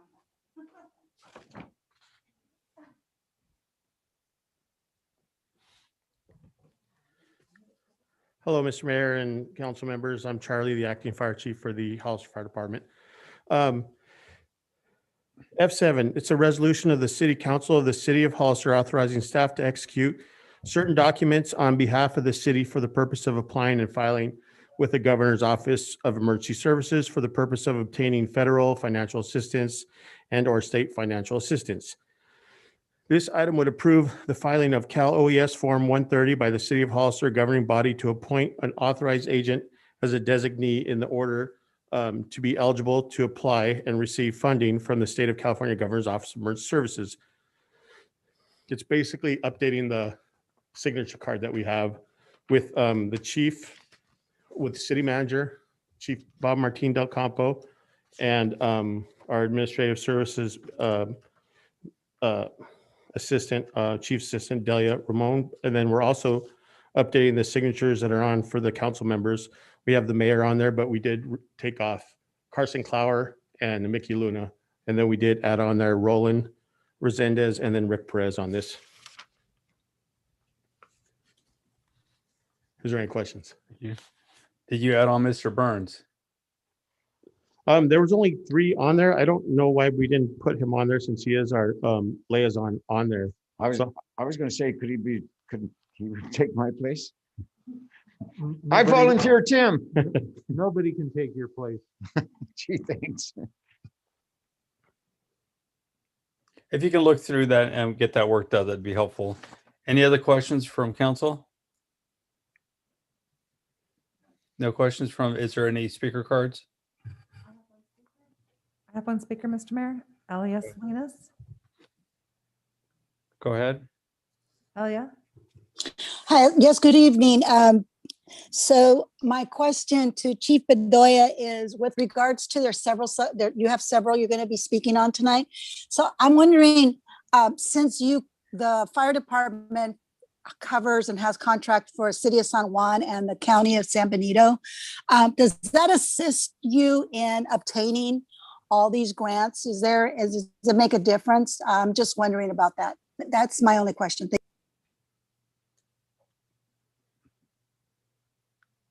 Okay, yeah, the bigger, the more area we do cover, it does give us a little feather in our cap for a bigger area instead of providing just for one little, I don't want to say tiny area, but we're encompassing 3 different jurisdictions in there. So that does give us a bigger step ahead in grant approvals. Thank you. Is there any other speaker cards? I have no more speakers, Mr. Mayor. Thank you. Is there a motion? I make a motion, we accept resolution number 2021-61 as stated. There's a motion. Is there a second? Second. Motion second. Roll call vote, please. Councilmember Perez, Yes. Councilmember Yes. Spencer, Yes. Councilmember Burns, Yes. Vice Mayor Resendez, Aye. Mayor Velasquez. Yes. Motion carries unanimously. We'll move now to item F8. F8, thank you. That's Mr. Mayor and council members. Once again, Charlie Bedole with the Hollister Fire Department. F8, this resolution approves a supplemental appropriation adjustment for the City of Hollister's Fire Department budget for fiscal year ending in June 30th, 2021 for employee personal protective equipment. This resolution will approve a supplemental appropriation adjustment for the City of Hollister's Fire Department's budget for fiscal year 2021 for the purchase of employee personal protective equipment. Current department vacancies of firefighters has been through attrition, either by staff departures or other fire organizations, and staff promotional career advancement within the department. We just hired 3 firefighters at this time. And basically what really hit us this year was due to and this applies to this one and the next one that's coming up, but I'll just explain it really quick where we're at. Due to the COVID-19 budgetary constraints this past year, along with the major downtown fires that we've had, and just the overall call volume that increased due to everybody being home, it was just wear and tear on everything and all the equipment. So everyone's equipment is personally issued to them, and it's their responsibility for that. We do extend the life of it because we do have a thorough PPE inspection program with that, along with the radios, and we do hold them accountable for all that equipment. So it is the one-time expenditure of the $18,000 per person, and that's why we're asking for up to $60,000 on this. But due to the recent downtown fires, our budget took a hit along with the budgetary and COVID restraints and restrictions on the budget, but we took a hit of $70,000 on our budget. After the fires, we made sure it was safe for the public, so we had to gate up and secure the fire scenes with that. It kind of changed the way, and that had to come out of our budget. So it kind of changed the way we're trying to do operations with that, because we're going to make sure that we do put that on the business owners and the property owners a lot more, because we honestly can't take a hit like that. We just can't do that. And in addition to that, our staff is currently attempting to recover some costs on that also. So we're working with them to try to recover on the fencing costs, which was $70,000. So we're still currently working on recovering those costs also. Thank you. Any other questions from council? Councilmember Burns, go ahead, sir. Thank you, Mayor. Chief, in regards to the out-of-pocket costs on those fires, did you either cloud the titles to those properties or file liens on those properties to ensure that there's a way to recover those liens? I presume that by fencing the property, you summarily abated a public nuisance by putting the fencing around to reduce the likelihood of somebody getting in and looting and or getting hurt. Absolutely. So this is something that we've really never had to deal with before, but now since we're experiencing these big city problems now. So that's where we're having to realize, and we're trying to figure out, and that's why we're going to throw it on the cost for them. So what we were doing is trying to split the costs, and we did it as a courtesy to get it fenced off for them to initially get it. And the problem is they're coming back and saying, no, you guys paid for it, you guys brought it, which wasn't the case. So now we're backing up a little bit instead of jumping in and taking our time a little bit, so we can make sure that all our I's are dotted and our T's are crossed to make sure that the public is taken care of, but we're going to hold it to the property owners too, even though it wasn't their fault. And like I said, with the fires, we still are continuing on pursuing charges on the one that had the 2 downtown fires too. So we're doing everything in our way possible to recover costs and get everything taken care of with that. So with that, and our staff, our other battalion chiefs do know that,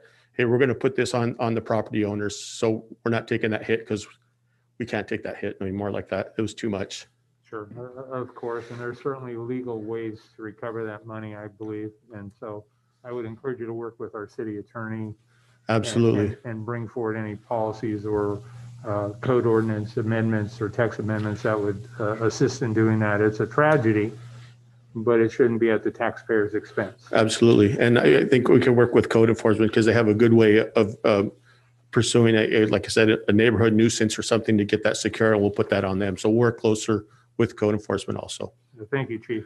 Thank you. Also, they try to work with the insurance companies to get reimbursed that way also. Thank you. Any other questions from council? Do we have any speaker cards?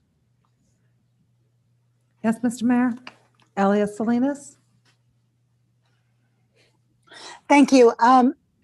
Actually, Councilman Burns and City Manager Miller, the question I had is, for Chief Bedoya with regards to this, is that there must be policy. So you're working on establishing policy so that you can recoup from these and from them or force them, that some kind of a municipal ordinance, a municipal code that forces the property owner to secure the location, because they get reimbursed from their insurance instead of the city having to fight and run around and do it and try to get that money reimbursed. Also, with regards to this, I guess it along the same lines is a lot of the calls that are made to the high school, for instance, that are false calls, and you keep going down there. How many calls, if you have a number that you say, okay, after a certain amount per day, or is it per week, that you actually charge the high school for going down there on calls that happen to be just false alarms or kids just playing with the alarms? And then real quick, with regards to the grant themselves, since we are a very large county, does that also, with regards to having the municipalities, does that also help with the grants themselves, and also along with equipment? If you have to go to South County where there is no reception, do you guys have satellite radios to communicate? I'm just wondering if that's part of the equipment that you have. That's all that I. Thank you, but that would be a different conversation. I think the fire chief answered the cost of the fence, how we're going to deal with it, and some policies for the future. Is there a motion, or is that the last? I have no more speakers, Mr. Mayor. I'm sorry? There are no more speakers, Mr. Mayor. Thank you. Is there a motion? Move to approve. There's a motion to approve. Is there a second? Second. Motion is second. Roll call vote, please. Councilmember Perez, Yes. Councilmember Spencer, Yes. Councilmember Burns, Yes. Vice Mayor Resendez, Yes. Mayor Velasquez. Yes. Motion carries unanimously. Thank you. Item F9. Thank you. F9, this resolution approved, Mr. Mayor and council members. I am Charlie Dilla with the Fire Department again also. Thank you again for having me up here. I appreciate it. This resolution approves a supplemental appropriation for adjustment request to the Hollister Fire Department's operations budget for fiscal year ending in June 30th, 2021 to purchase firefighting hose nozzles. Hollister Fire Department is requesting a supplemental appropriation adjustments to its current budget, operations department budget to purchase critically needed hose and nozzles. Like I said, we got hit really, really hard this year due to the fires. locally, where we got a lot of equipment put out of service through there and taken a hit. Like I said, that money that we had that we could have made work before we got hit with the fence bills. Like I said, we're trying to get it, took a big chunk out of it. So this is going to get us up to the fire season till the next fiscal year, that we'll be able to purchase the rest of our fire hose. And, in addition, I mean, we're trying to recover cost in firefighting foam that we used also in this also. So that's part of the recovery that we're also doing in addition to the fencing that we use. Mayor, if I can add also, Go ahead, sir. we always, during budget, we always ask the different departments, do not build in your budget any contingencies. This would be an item that would have been filled by contingency, so that we always ask departments, if you need to come, you come back to the department and ask for an additional budget. So I just wanted to add that. Thank you. This was an extremely tough year for the department with all the major fires. All right. Is there any questions from council? Do we have any speaker cards? I have no speakers, Mr. Mayor. Thank you. Is there a motion? So moved. There's a motion. Is there a second? Second. Motion second. Roll call vote, please. Councilmember Perez, Yes. Councilmember Spencer, Yes. Councilmember Burns, Yes. Vice Mayor Resendez, Aye. Mayor Blasquez. Yes. Motion carries unanimously. We'll move now to item F10. F10, hi, it's me still up here, Charlie Bedolla, Mr. Mayor and council members with the fire department. This is a good one. This is a resolution of the City Council of the City of Hollister authorizing the Hollister Fire Department to apply for fiscal year 2020 staffing for adequate fire and emergency response safer grant programs. This item will authorize the fire department to apply for fiscal year 2020 staffing for adequate fire and emergency response to safer grant. And we're looking towards adding a station to fill in the gap on the west end of the city. With that, the city and county are on track, like I said, to add 5,000 housing units within the next 5 to 10 years with population growth. As we all know, where we're going well over 7,000 people in just 4 years. So this grant is actually kind of special, and it's a really nice one to jump on because traditionally there was some out-of-pocket expense. Usually the first year they would pay 75% and we'd have to pay 25%. Next year, an example was 75%, and the third year was 35%. This one, there's no cost sharing. They're going to pay full 100% for the 3 years. It'll be 1.2 million, 1.3 million, 1.4 million for a total of, well, $4.1 million, where we'd have to assume that after that. So I am working on some creative funding right now with the county to be able to have them to work with us to get that station built in. Right now, we're looking at the San Juan Oaks area. There's property that's owned over there.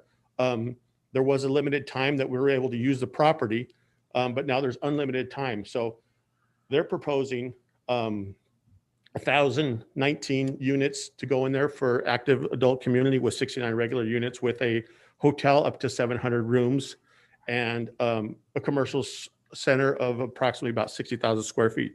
So I have some work for us to do with the county to get that facility taken care of, and we'll take care of the staffing part of that part right there. So through creative funding, so we're asking if can we apply for this grant. Is there any questions from council? Councilmember Burns? Thank you, Mayor. Chief, 2 questions. So this is for a period of 3 years at no cost, but my assumption is after 3 years, then it becomes a city borne expense to maintain those firefighters. And so have you contemplated how we're going to bridge that topic in 3 years, assuming we're successful in receiving the SAFER grant? Well, by then, through CFDs and through the different measures that have come in that are established, the fire impact fees will collect that part right there, but we should be at a good pace where we should hopefully be able to establish and maintain that staffing at that time. If we need to go back and relook at some contracts too, that everything's on the table on this. Okay. So right now where we're at with our staffing, we're at good staffing for the city right now only. So this would be a great opportunity us to get there. And like I said, we're looking toward the west end to fill in that west end of the project of the city and that fills in that gap between San Juan and the city of Hollister. But strategically placing that station right over there helps that station to be like second due for Station 2, second due for Station 1, second due for North County, and then second due for San Juan Bautista. In addition to that, though, with that, we've also set up we've set up our auto aid and mutual aid agreements with other agencies too, that also help with that staffing and the help that we need. You scratch our back, we'll scratch yours. So we officially set them up also to help us out. So we're doing everything that we need to do. And if there's anything else, we'll do that too. Perfect. One final question, Chief. I know approximately 5 years ago, we did not receive a SAFER grant, which was led to a reduction in force to a certain degree. I know it was proposed for higher, and there was a way to lessen that burden. But do we have a plan B in the event that we are not successful in receiving the SAFER grant? You know, I guess if there is a plan B, we just have to take it a lot slower than what we're hoping for and take a little less impact instead of the 9 people. But, you know, ideally we'd like to get it. We don't even know if we're going to get it, but we're putting our best fourth effort forward to try to attempt to get this. So if not, then we'll have to take baby steps to be able to get that. And it does everything with helping reduce overtime to cut that cost down by bringing in this other staff right there. And there's other things that we can do also to help continue to keep that down Thanks, and Chief. burnout. I lied. I actually have one final question. Is the fire staff themselves doing the grant, or do we have a professional grant writer, or who's actually writing the grant? So it kind of takes a group effort. We have the professionals that come in through there who are professional grant writers in there, but we have our staff that's also working closely with them. We're getting that person up there, Delia Ramon, our assistant to the fire chief, who we're prepping to get up to that position to be able to get that. So she's getting all the KSAs, the knowledge, skills, and abilities to get that. And she has acquired some grants on her own, but these little bigger ones need a little more, how would you say, a little hand holding to get through it. So she's doing a really good job on this and staying on top of it, getting all the information. And from these years of getting it on there, we have a lot of good information. She's getting a lot of experience from it. That's our ultimate goal, just to do it in-house so we don't have to rely on. Thank you, Chief, and I wish you luck. Thank you. I appreciate it. Thank you. Councilmember Spencer. Okay, I really don't have a question, but I do want to take just a few minutes to say thank you to Hollister Fire Department. You guys have busted your rear ends this last year, not just this last year. You guys do it every year. But with these fires and all the added calls and everything else, you guys have been above and beyond approach. I mean, you guys are great. I just think that it's time for me to say thank you. And Chief Bedoya, thank you very much for everything you have done. Thank you. I appreciate it. If I could comment on that really quick. Yes. We really appreciate that. I really thank you, but it's honestly a group effort. It's Yeah. not just the fire department. We have Hollister PD, Well, they we have did. all the staffing, we have public works, we have city staff, we have city council members and everyone. Without your support, we wouldn't be able to do what we need, what we do with it. So we thank you for all the support that we get from the city, the council, and all our other departments, because they honestly, truly make the city run really good. Well, you guys all do a great job. And They do. even with Chief Reynoso sitting down there. Yeah, you too. No, it really is a great collaborative, and us being small, but we're still a big city now. It's great to have everyone's cell phone on hand to be able to communicate and mitigate a lot of issues prior to everything getting taken care of. So I appreciate it. Thank you. Thank you. I just had a little. Councilmember Perez, go ahead. I just had a clerical question. And it talks about the brief description. This item will authorize fire department to apply for the fiscal year 2020. 2021, I'm sorry. So it would be this, it's going in this year, and it'll be granted, I want to say, by 2021. So it's a typo on our end.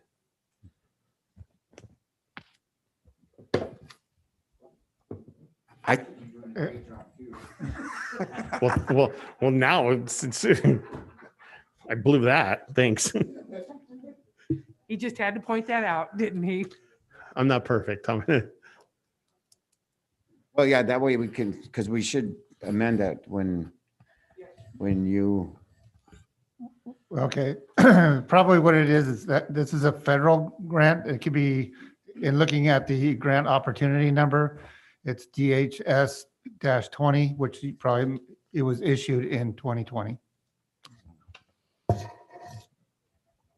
Yeah, and that might be it. Okay, you have more questions, Mr. Perez? No, just how I didn't know if we needed to say it any different. That's it. Thank you. Any other questions from council? Chief, I have a quick question for you. First, I do want to go back and thank you for your quick response over at the mobile home park, getting those residents going again. That was, I know you made a lot of people very happy there. So thank you for doing that. No, And all thank you for that your to help support on that, because it was your professional guidance that helped mitigate that. So I appreciate that. And I learned something from that also. So thank you. you got out there quick, so I didn't really, again, thank you.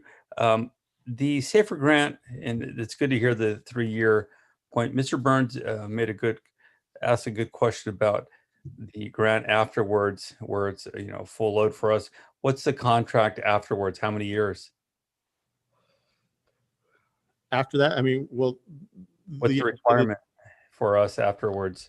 Well, the idea is for them to give us money at a percentage to help break us into it. Well, for this grant, they're giving us full money for the 3 years, and for us to be able to retain them, to prepare to retain them forever. That's the goal. Yeah. With that, I'm good with that part. I have a concern, and the concern is because right now the county is not paying us for the additional units coming online within the county. It's been a concern of mine for quite a while, and that's really where most of the growth is happening. So we're not getting those CFDs from the county for those additional units being built. Can you get back and have that conversation with them? Because this is going to come to us and create a massive problem for us pretty quick if they don't start paying for those additional units. And I think it's time to really go back and look at that contract, because at this point, financially, it's definitely hurting us. And with more units coming online and those units not paying the CFD to us, we're going to be in trouble. So if you can look at that conversation with the county, maybe the city manager and the CEO at the county, to get that worked out, because it's really important to do that now before we get to the point of stretching ourselves so thin that we can't afford to keep people. Yeah, absolutely. And like I said, I have a great relationship with the Board of Supervisors. So they're usually willing to do what it needs to do to take care of fire protection in this county. Good. Yeah. And well, I'll leave it at that. Any other questions from council? Do we have any speaker cards? Yes, Mr. Mayor. Go ahead. Elias Salinas. Thank you for letting me speak. Mr. Mayor, I'm going to remind you that you changed the subject, so I am allowed to speak on the fact that you changed the subject. And I will remind you, sir, You have a question, that you were, ma'am? you changed the subject and I am allowed to speak. And I'm going to remind you that you were on the committee that did the contract, and you were very aware of all the housing developments that were there. Please do not turn No, around. hang on a second. Do you have a and, question? Sir, on this you item? cannot, I am allowed to speak because you changed the subject. Ma'am, do you You're have a question? taking my time. You are taking my time, Mayor. You're taking my time and I'm allowed to speak. You were part of the committee and now you're turning around and you're saying that the county is getting away with something when you were on the committee and you signed that contract. You were well aware of the housing development that was happening. You cannot come forward and now direct the interim chief to go start doing some negotiations when you just signed that contract. And there's years from that contract. It's not year to year. So let me remind you, I am letting the entire council know based on the statement that you made, that you were on that committee, and now you're trying to direct the chief to go down there and start renegotiations, and that is completely wrong.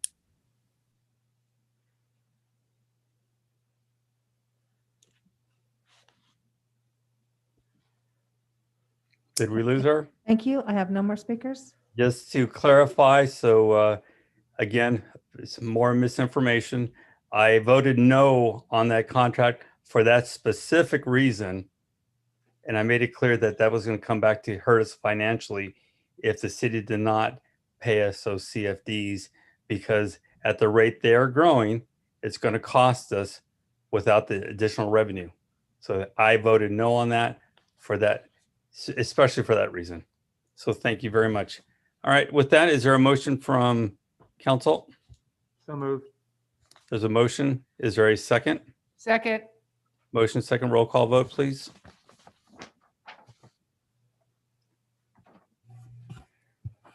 Councilmember Perez, Yes. Councilmember Spencer, Yes. Councilmember Burns, Yes. Vice Mayor Resendez, Yes. Mayor Velazquez. Yes. Motion carries by unanimous vote. Thank you. We are at 10 o'clock. Is there a consensus from the council to continue the meeting? Yes. Yes. Yes. Yes. Thank you, Mr. Bordeaux. I hear there's a consensus. Yes, you did, Mayor. We'll move to items G1, reports from city council members regarding their committees. Councilmember Burns? Thank you, Mayor. I had the opportunity to meet and attend the Water Resource Association of San Benito County committee meeting.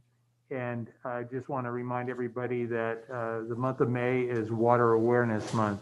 And that completes my report, Mayor. Thank you, sir. Councilmember Spencer? Nothing to report. Councilmember Perez? Nothing to report. Vice Mayor Resendez? Nothing to report. I also have nothing to report. We will now move to item G2, informational reports from City Council. Councilmember Burns? Thank you, Mayor. At this point, I'm going to request that we have on our next agenda a robust conversation about the possibility of moving forward with the Hollister Motorcycle Rally. I think we need to have that conversation soon, if in fact there's a possibility that it's going to occur. I would like to ask the city manager if he could maybe shed some light on when possibly the city is going to reopen the city hall and other city buildings. I know we're gradually rolling into lower tiers. And so I think our community needs to have an understanding of when that possibly will happen, as well as the city employees. And then I have a question for the city manager, and he can, hopefully he can answer it now. If not, later is fine as well. And that would simply be, I've heard community conversations that the city of Salinas is receiving a significant amount of CARES money, and that the city of Watsonville did as well. And I'd like to know where we stand in regards to that, please. Okay. I usually don't like to correct council. It's not CARES Act. It's now the American Protection Relief Funds. Sorry, I'm trying to remember the acronym. So yes, the city will receive $7.6 million that can be used to reimburse revenues that we lost compared to years prior to COVID. We can use it for water and wastewater infrastructure or broadband and COVID-related items. We will get it in two different tranches. One will be hopefully within the next 60 days, which will be about, we'll get half of it, and then in 1 year after that. As well, for your question about opening up to public, it's our staff has, we've been waiting for them to get vaccinated and also going to the lower tiers.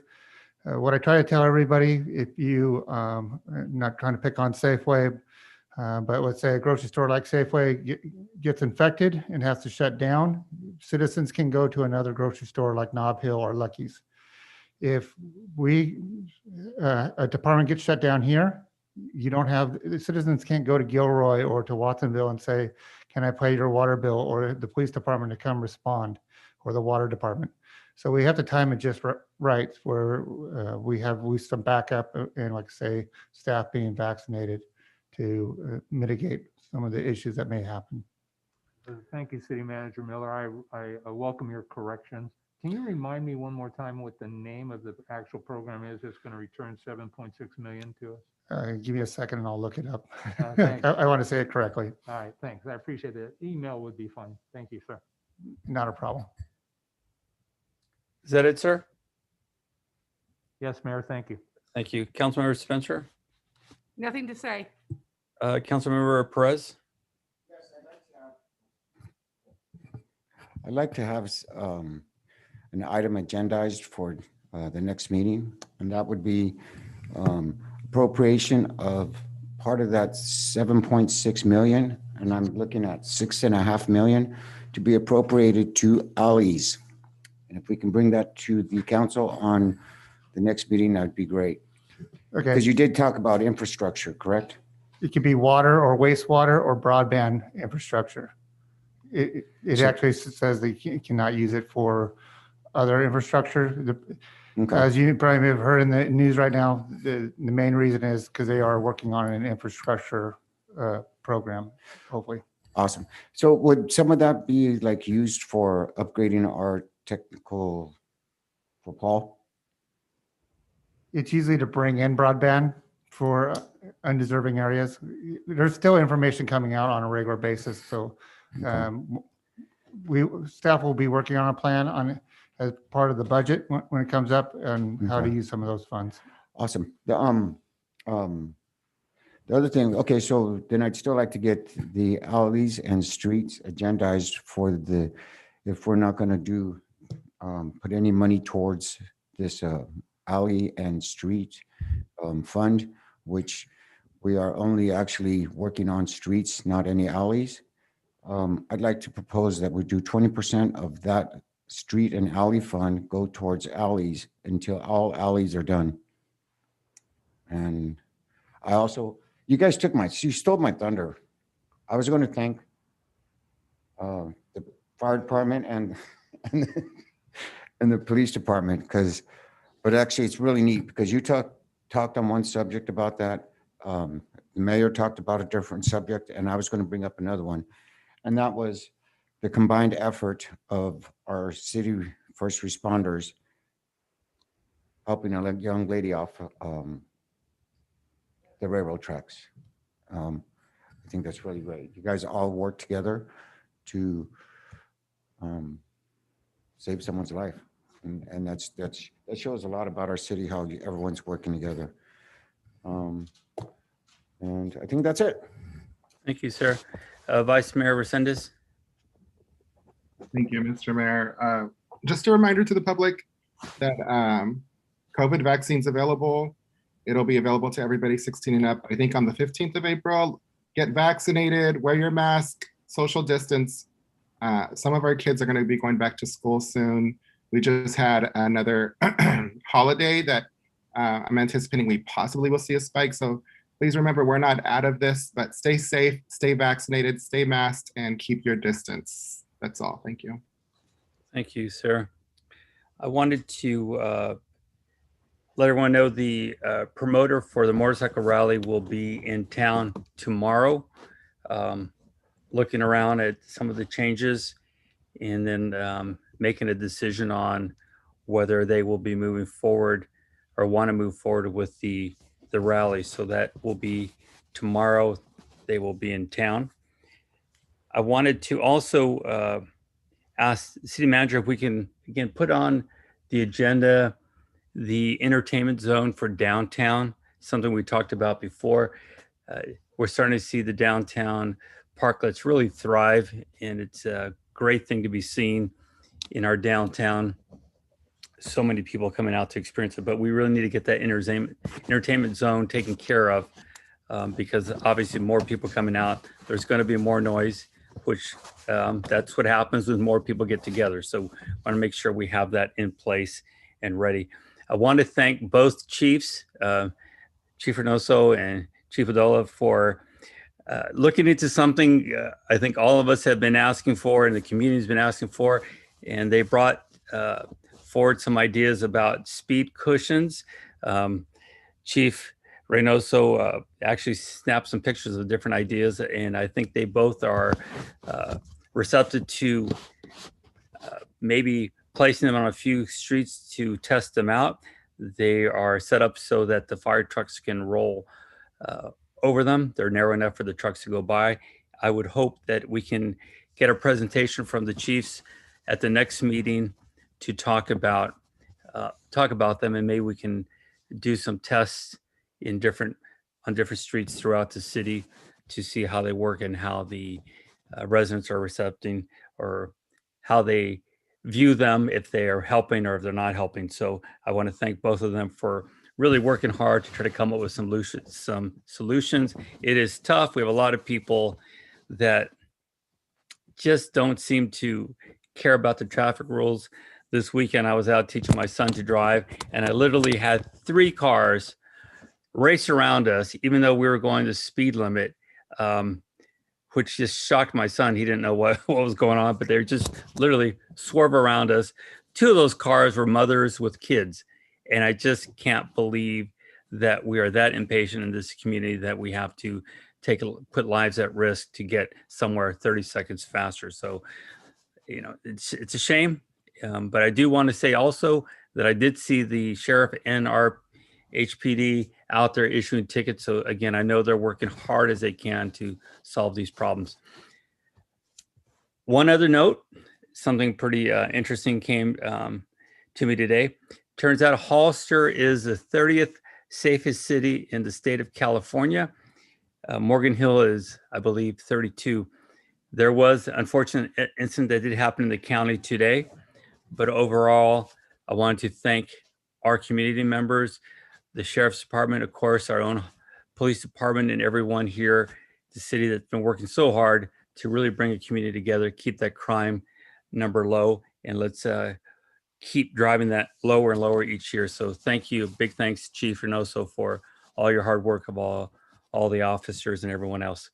With that, City Manager.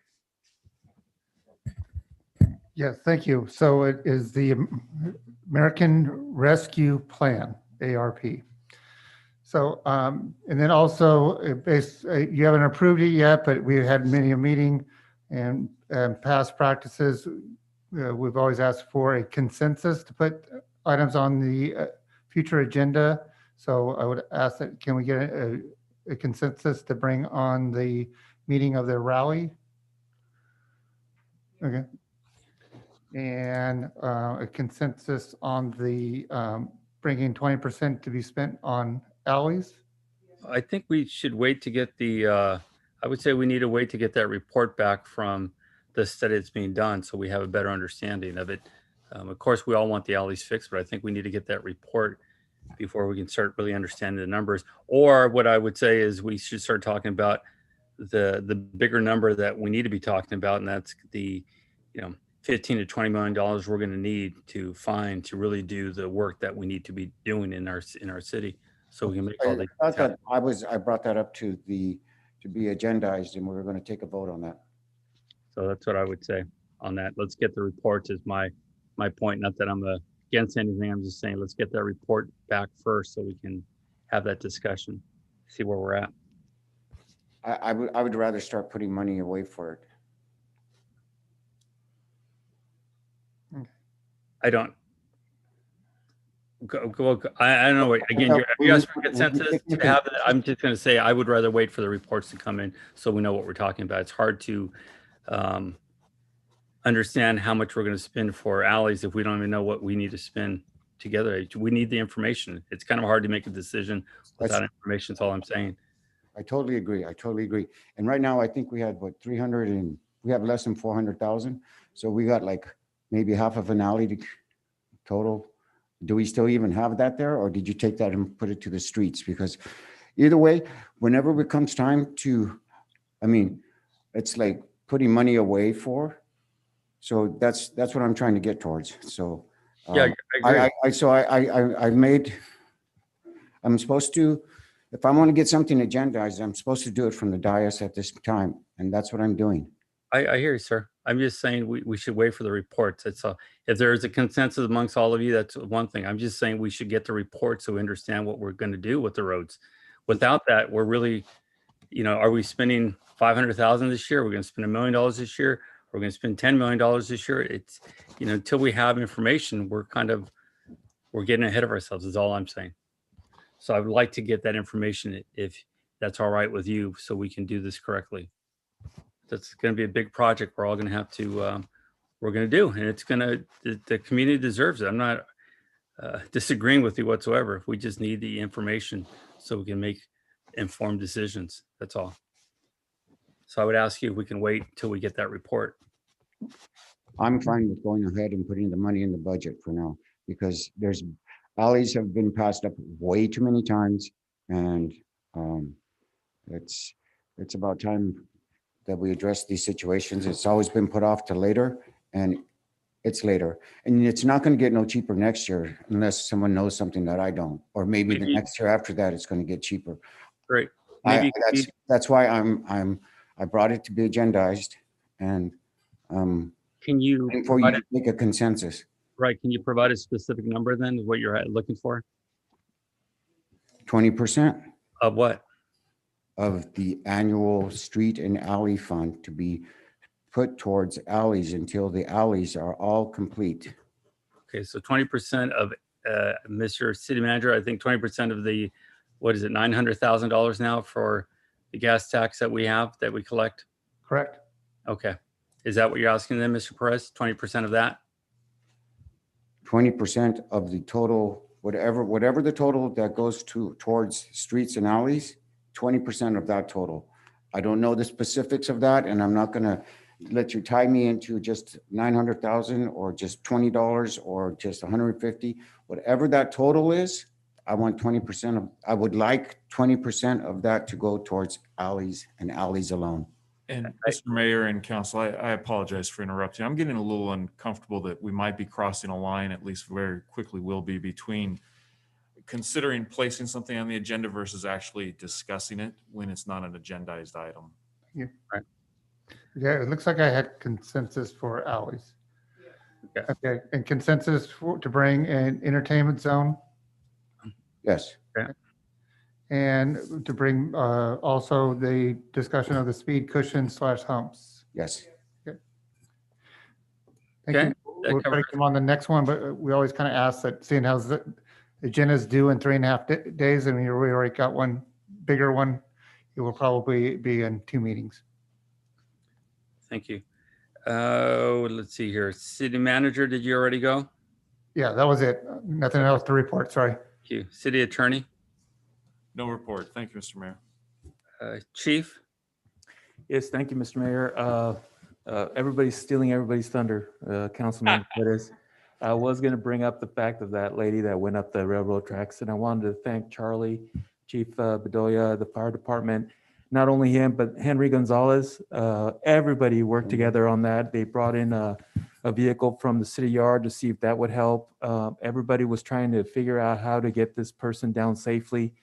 They shut down the street, considering her safety. They even brought in inflatable jump house, as I thought was a very good solution, not having one similar device like that in case she fell down. It would mitigate a little bit the fall.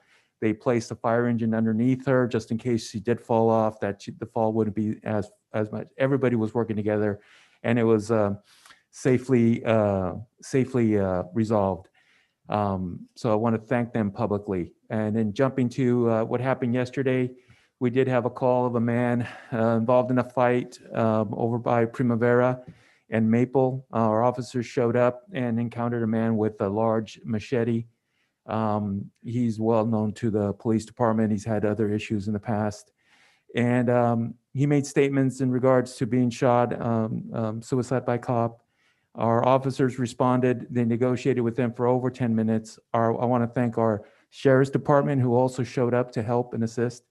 What complicated this issue is this man was had a motorcycle helmet, motorcycle jacket. It's not very, taser won't work for that. They deployed beanbag rounds, less lethal shotgun rounds. And once he started making movement towards McDonald's, towards where there was more people, they had to take action. And they used the less lethal options. And I want to thank Sergeant Lobdell from the Sheriff's Office, who was able to position himself in a way that he shot him with the taser in between the opening of the jacket. And that helped tremendously to take him into custody safely. No one injured, no one hurt. So it's a team effort, whether it's our fire department or public works or our law enforcement partners. We really appreciate everybody working together on that. Good job, guys. Thank you, Chief. Is that your update? Is that it, sir? Yes, sir. Thank you very much. Let's go to City Clerk.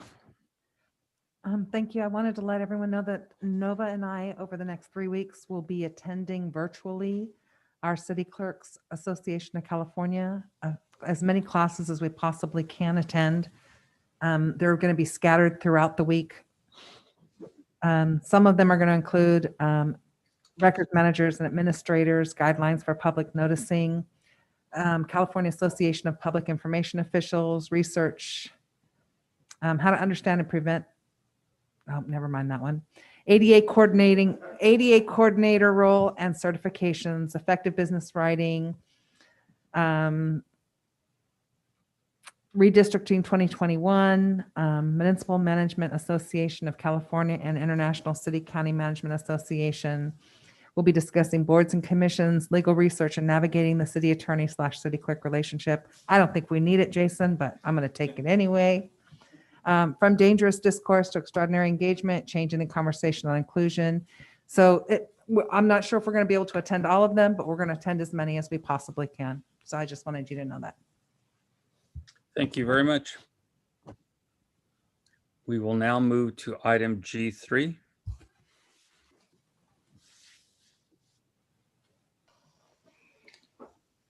Good evening, Council. This is Maria, Cannabis Affairs Manager within the Development Services Department. The City of Hollister received a request from LLXP Corporation to appeal the decision made by the City Manager, which was revoking cannabis regulatory permits for LLXP Corporation. Based on the recommendation from the Hollister Police Department on March 4th of 2021, the City Manager served a notice to LLXP Corporation and its applicants revoking cannabis regulatory permits for cultivation, manufacturing, and distribution as permitted under Section 5.42120 subsection C of the City of Hollister Municipal Code. On March 12th of 2021, LLXP Corporation filed an appeal request as permitted under Section 5.42270 of the Hollister Municipal Code. Any decision regarding or pertaining to the regulatory permit process or any action taken by the City Manager or designee may be appealed to the City Council. Tonight, staff is requesting that the City Council set the appeal hearing date for a future date. So that's basically concludes my report, and I guess I'll get back to the City Council. I'm not sure if the applicant is allowed to participate in the decision making for the appeal date, but he might be present. I think maybe City Manager, maybe you can help clear that up. Is this something you set through your calendar, the agenda calendar, or is that set by the applicant? Yeah, it's set by the city council. Set by City Council, okay. We decide the date, or are you going to recommend the dates? You can set whatever date you would like. Sorry, is it a special hearing date, or would it be at a regular meeting? I believe we've done it at a regular meeting in the past. Okay. Councilmember Burns, go ahead, sir. Thank you, Mayor. For staff, please, how long will it take for you to compile the reports necessary for the hearing, and how much advance notice does the appellant have? And Mayor, I think that would probably drive a scheduled hearing date. I agree.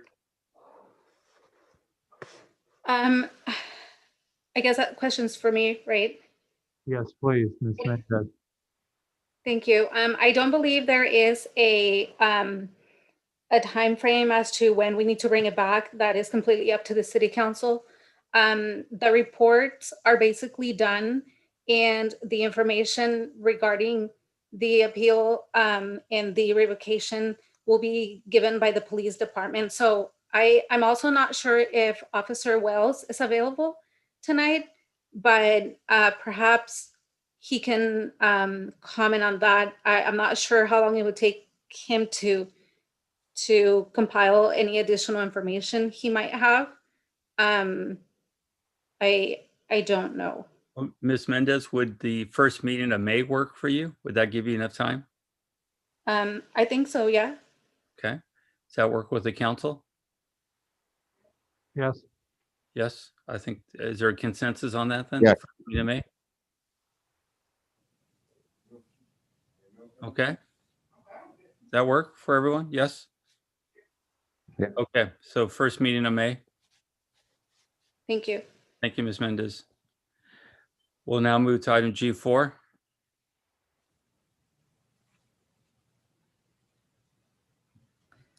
Thank you, Mr. Mayor. Although my name's on there, I'm going to go ahead and defer to Councilmember Burns. Thank you. Thank you, City Clerk.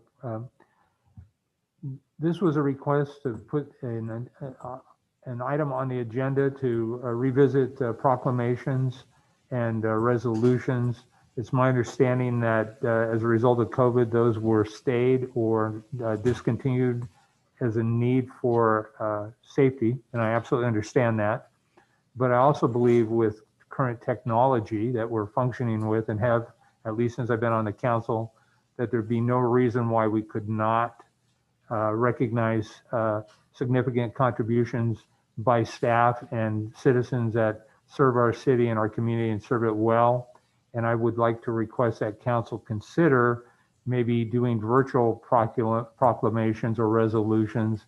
And I'd like to go back to pre-COVID, which would have been March of last year, so that we could absolutely recognize any and all city employees that retired in the past year, and certainly any civilians that have done exceptional things, and or people that have been the hardworking people that have sat on commissions and committees that are no longer serving on those. I think we have a duty and a responsibility to recognize them, and I'd like to move this process forward. And so that's the purpose for my request. Thank you.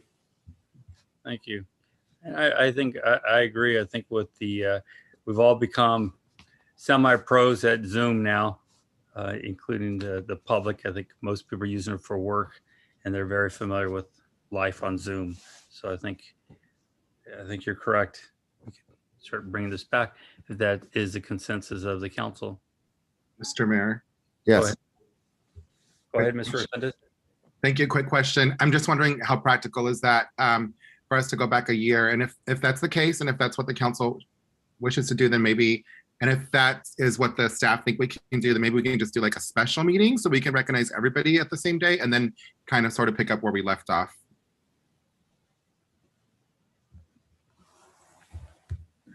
Will that work for you, Mr. Burns? Yes, I think that's a great idea. Yeah, it is a good idea. All right, is there a consensus from the council on that? Yes. Good. Do we have any speakers? No, Mr. Mayor. All right. Thank you. H, I, J, and K, there is no business. Is there a motion to adjourn? So moved. There's a motion. Is there a second? Second. Motion is second. Roll call vote, please.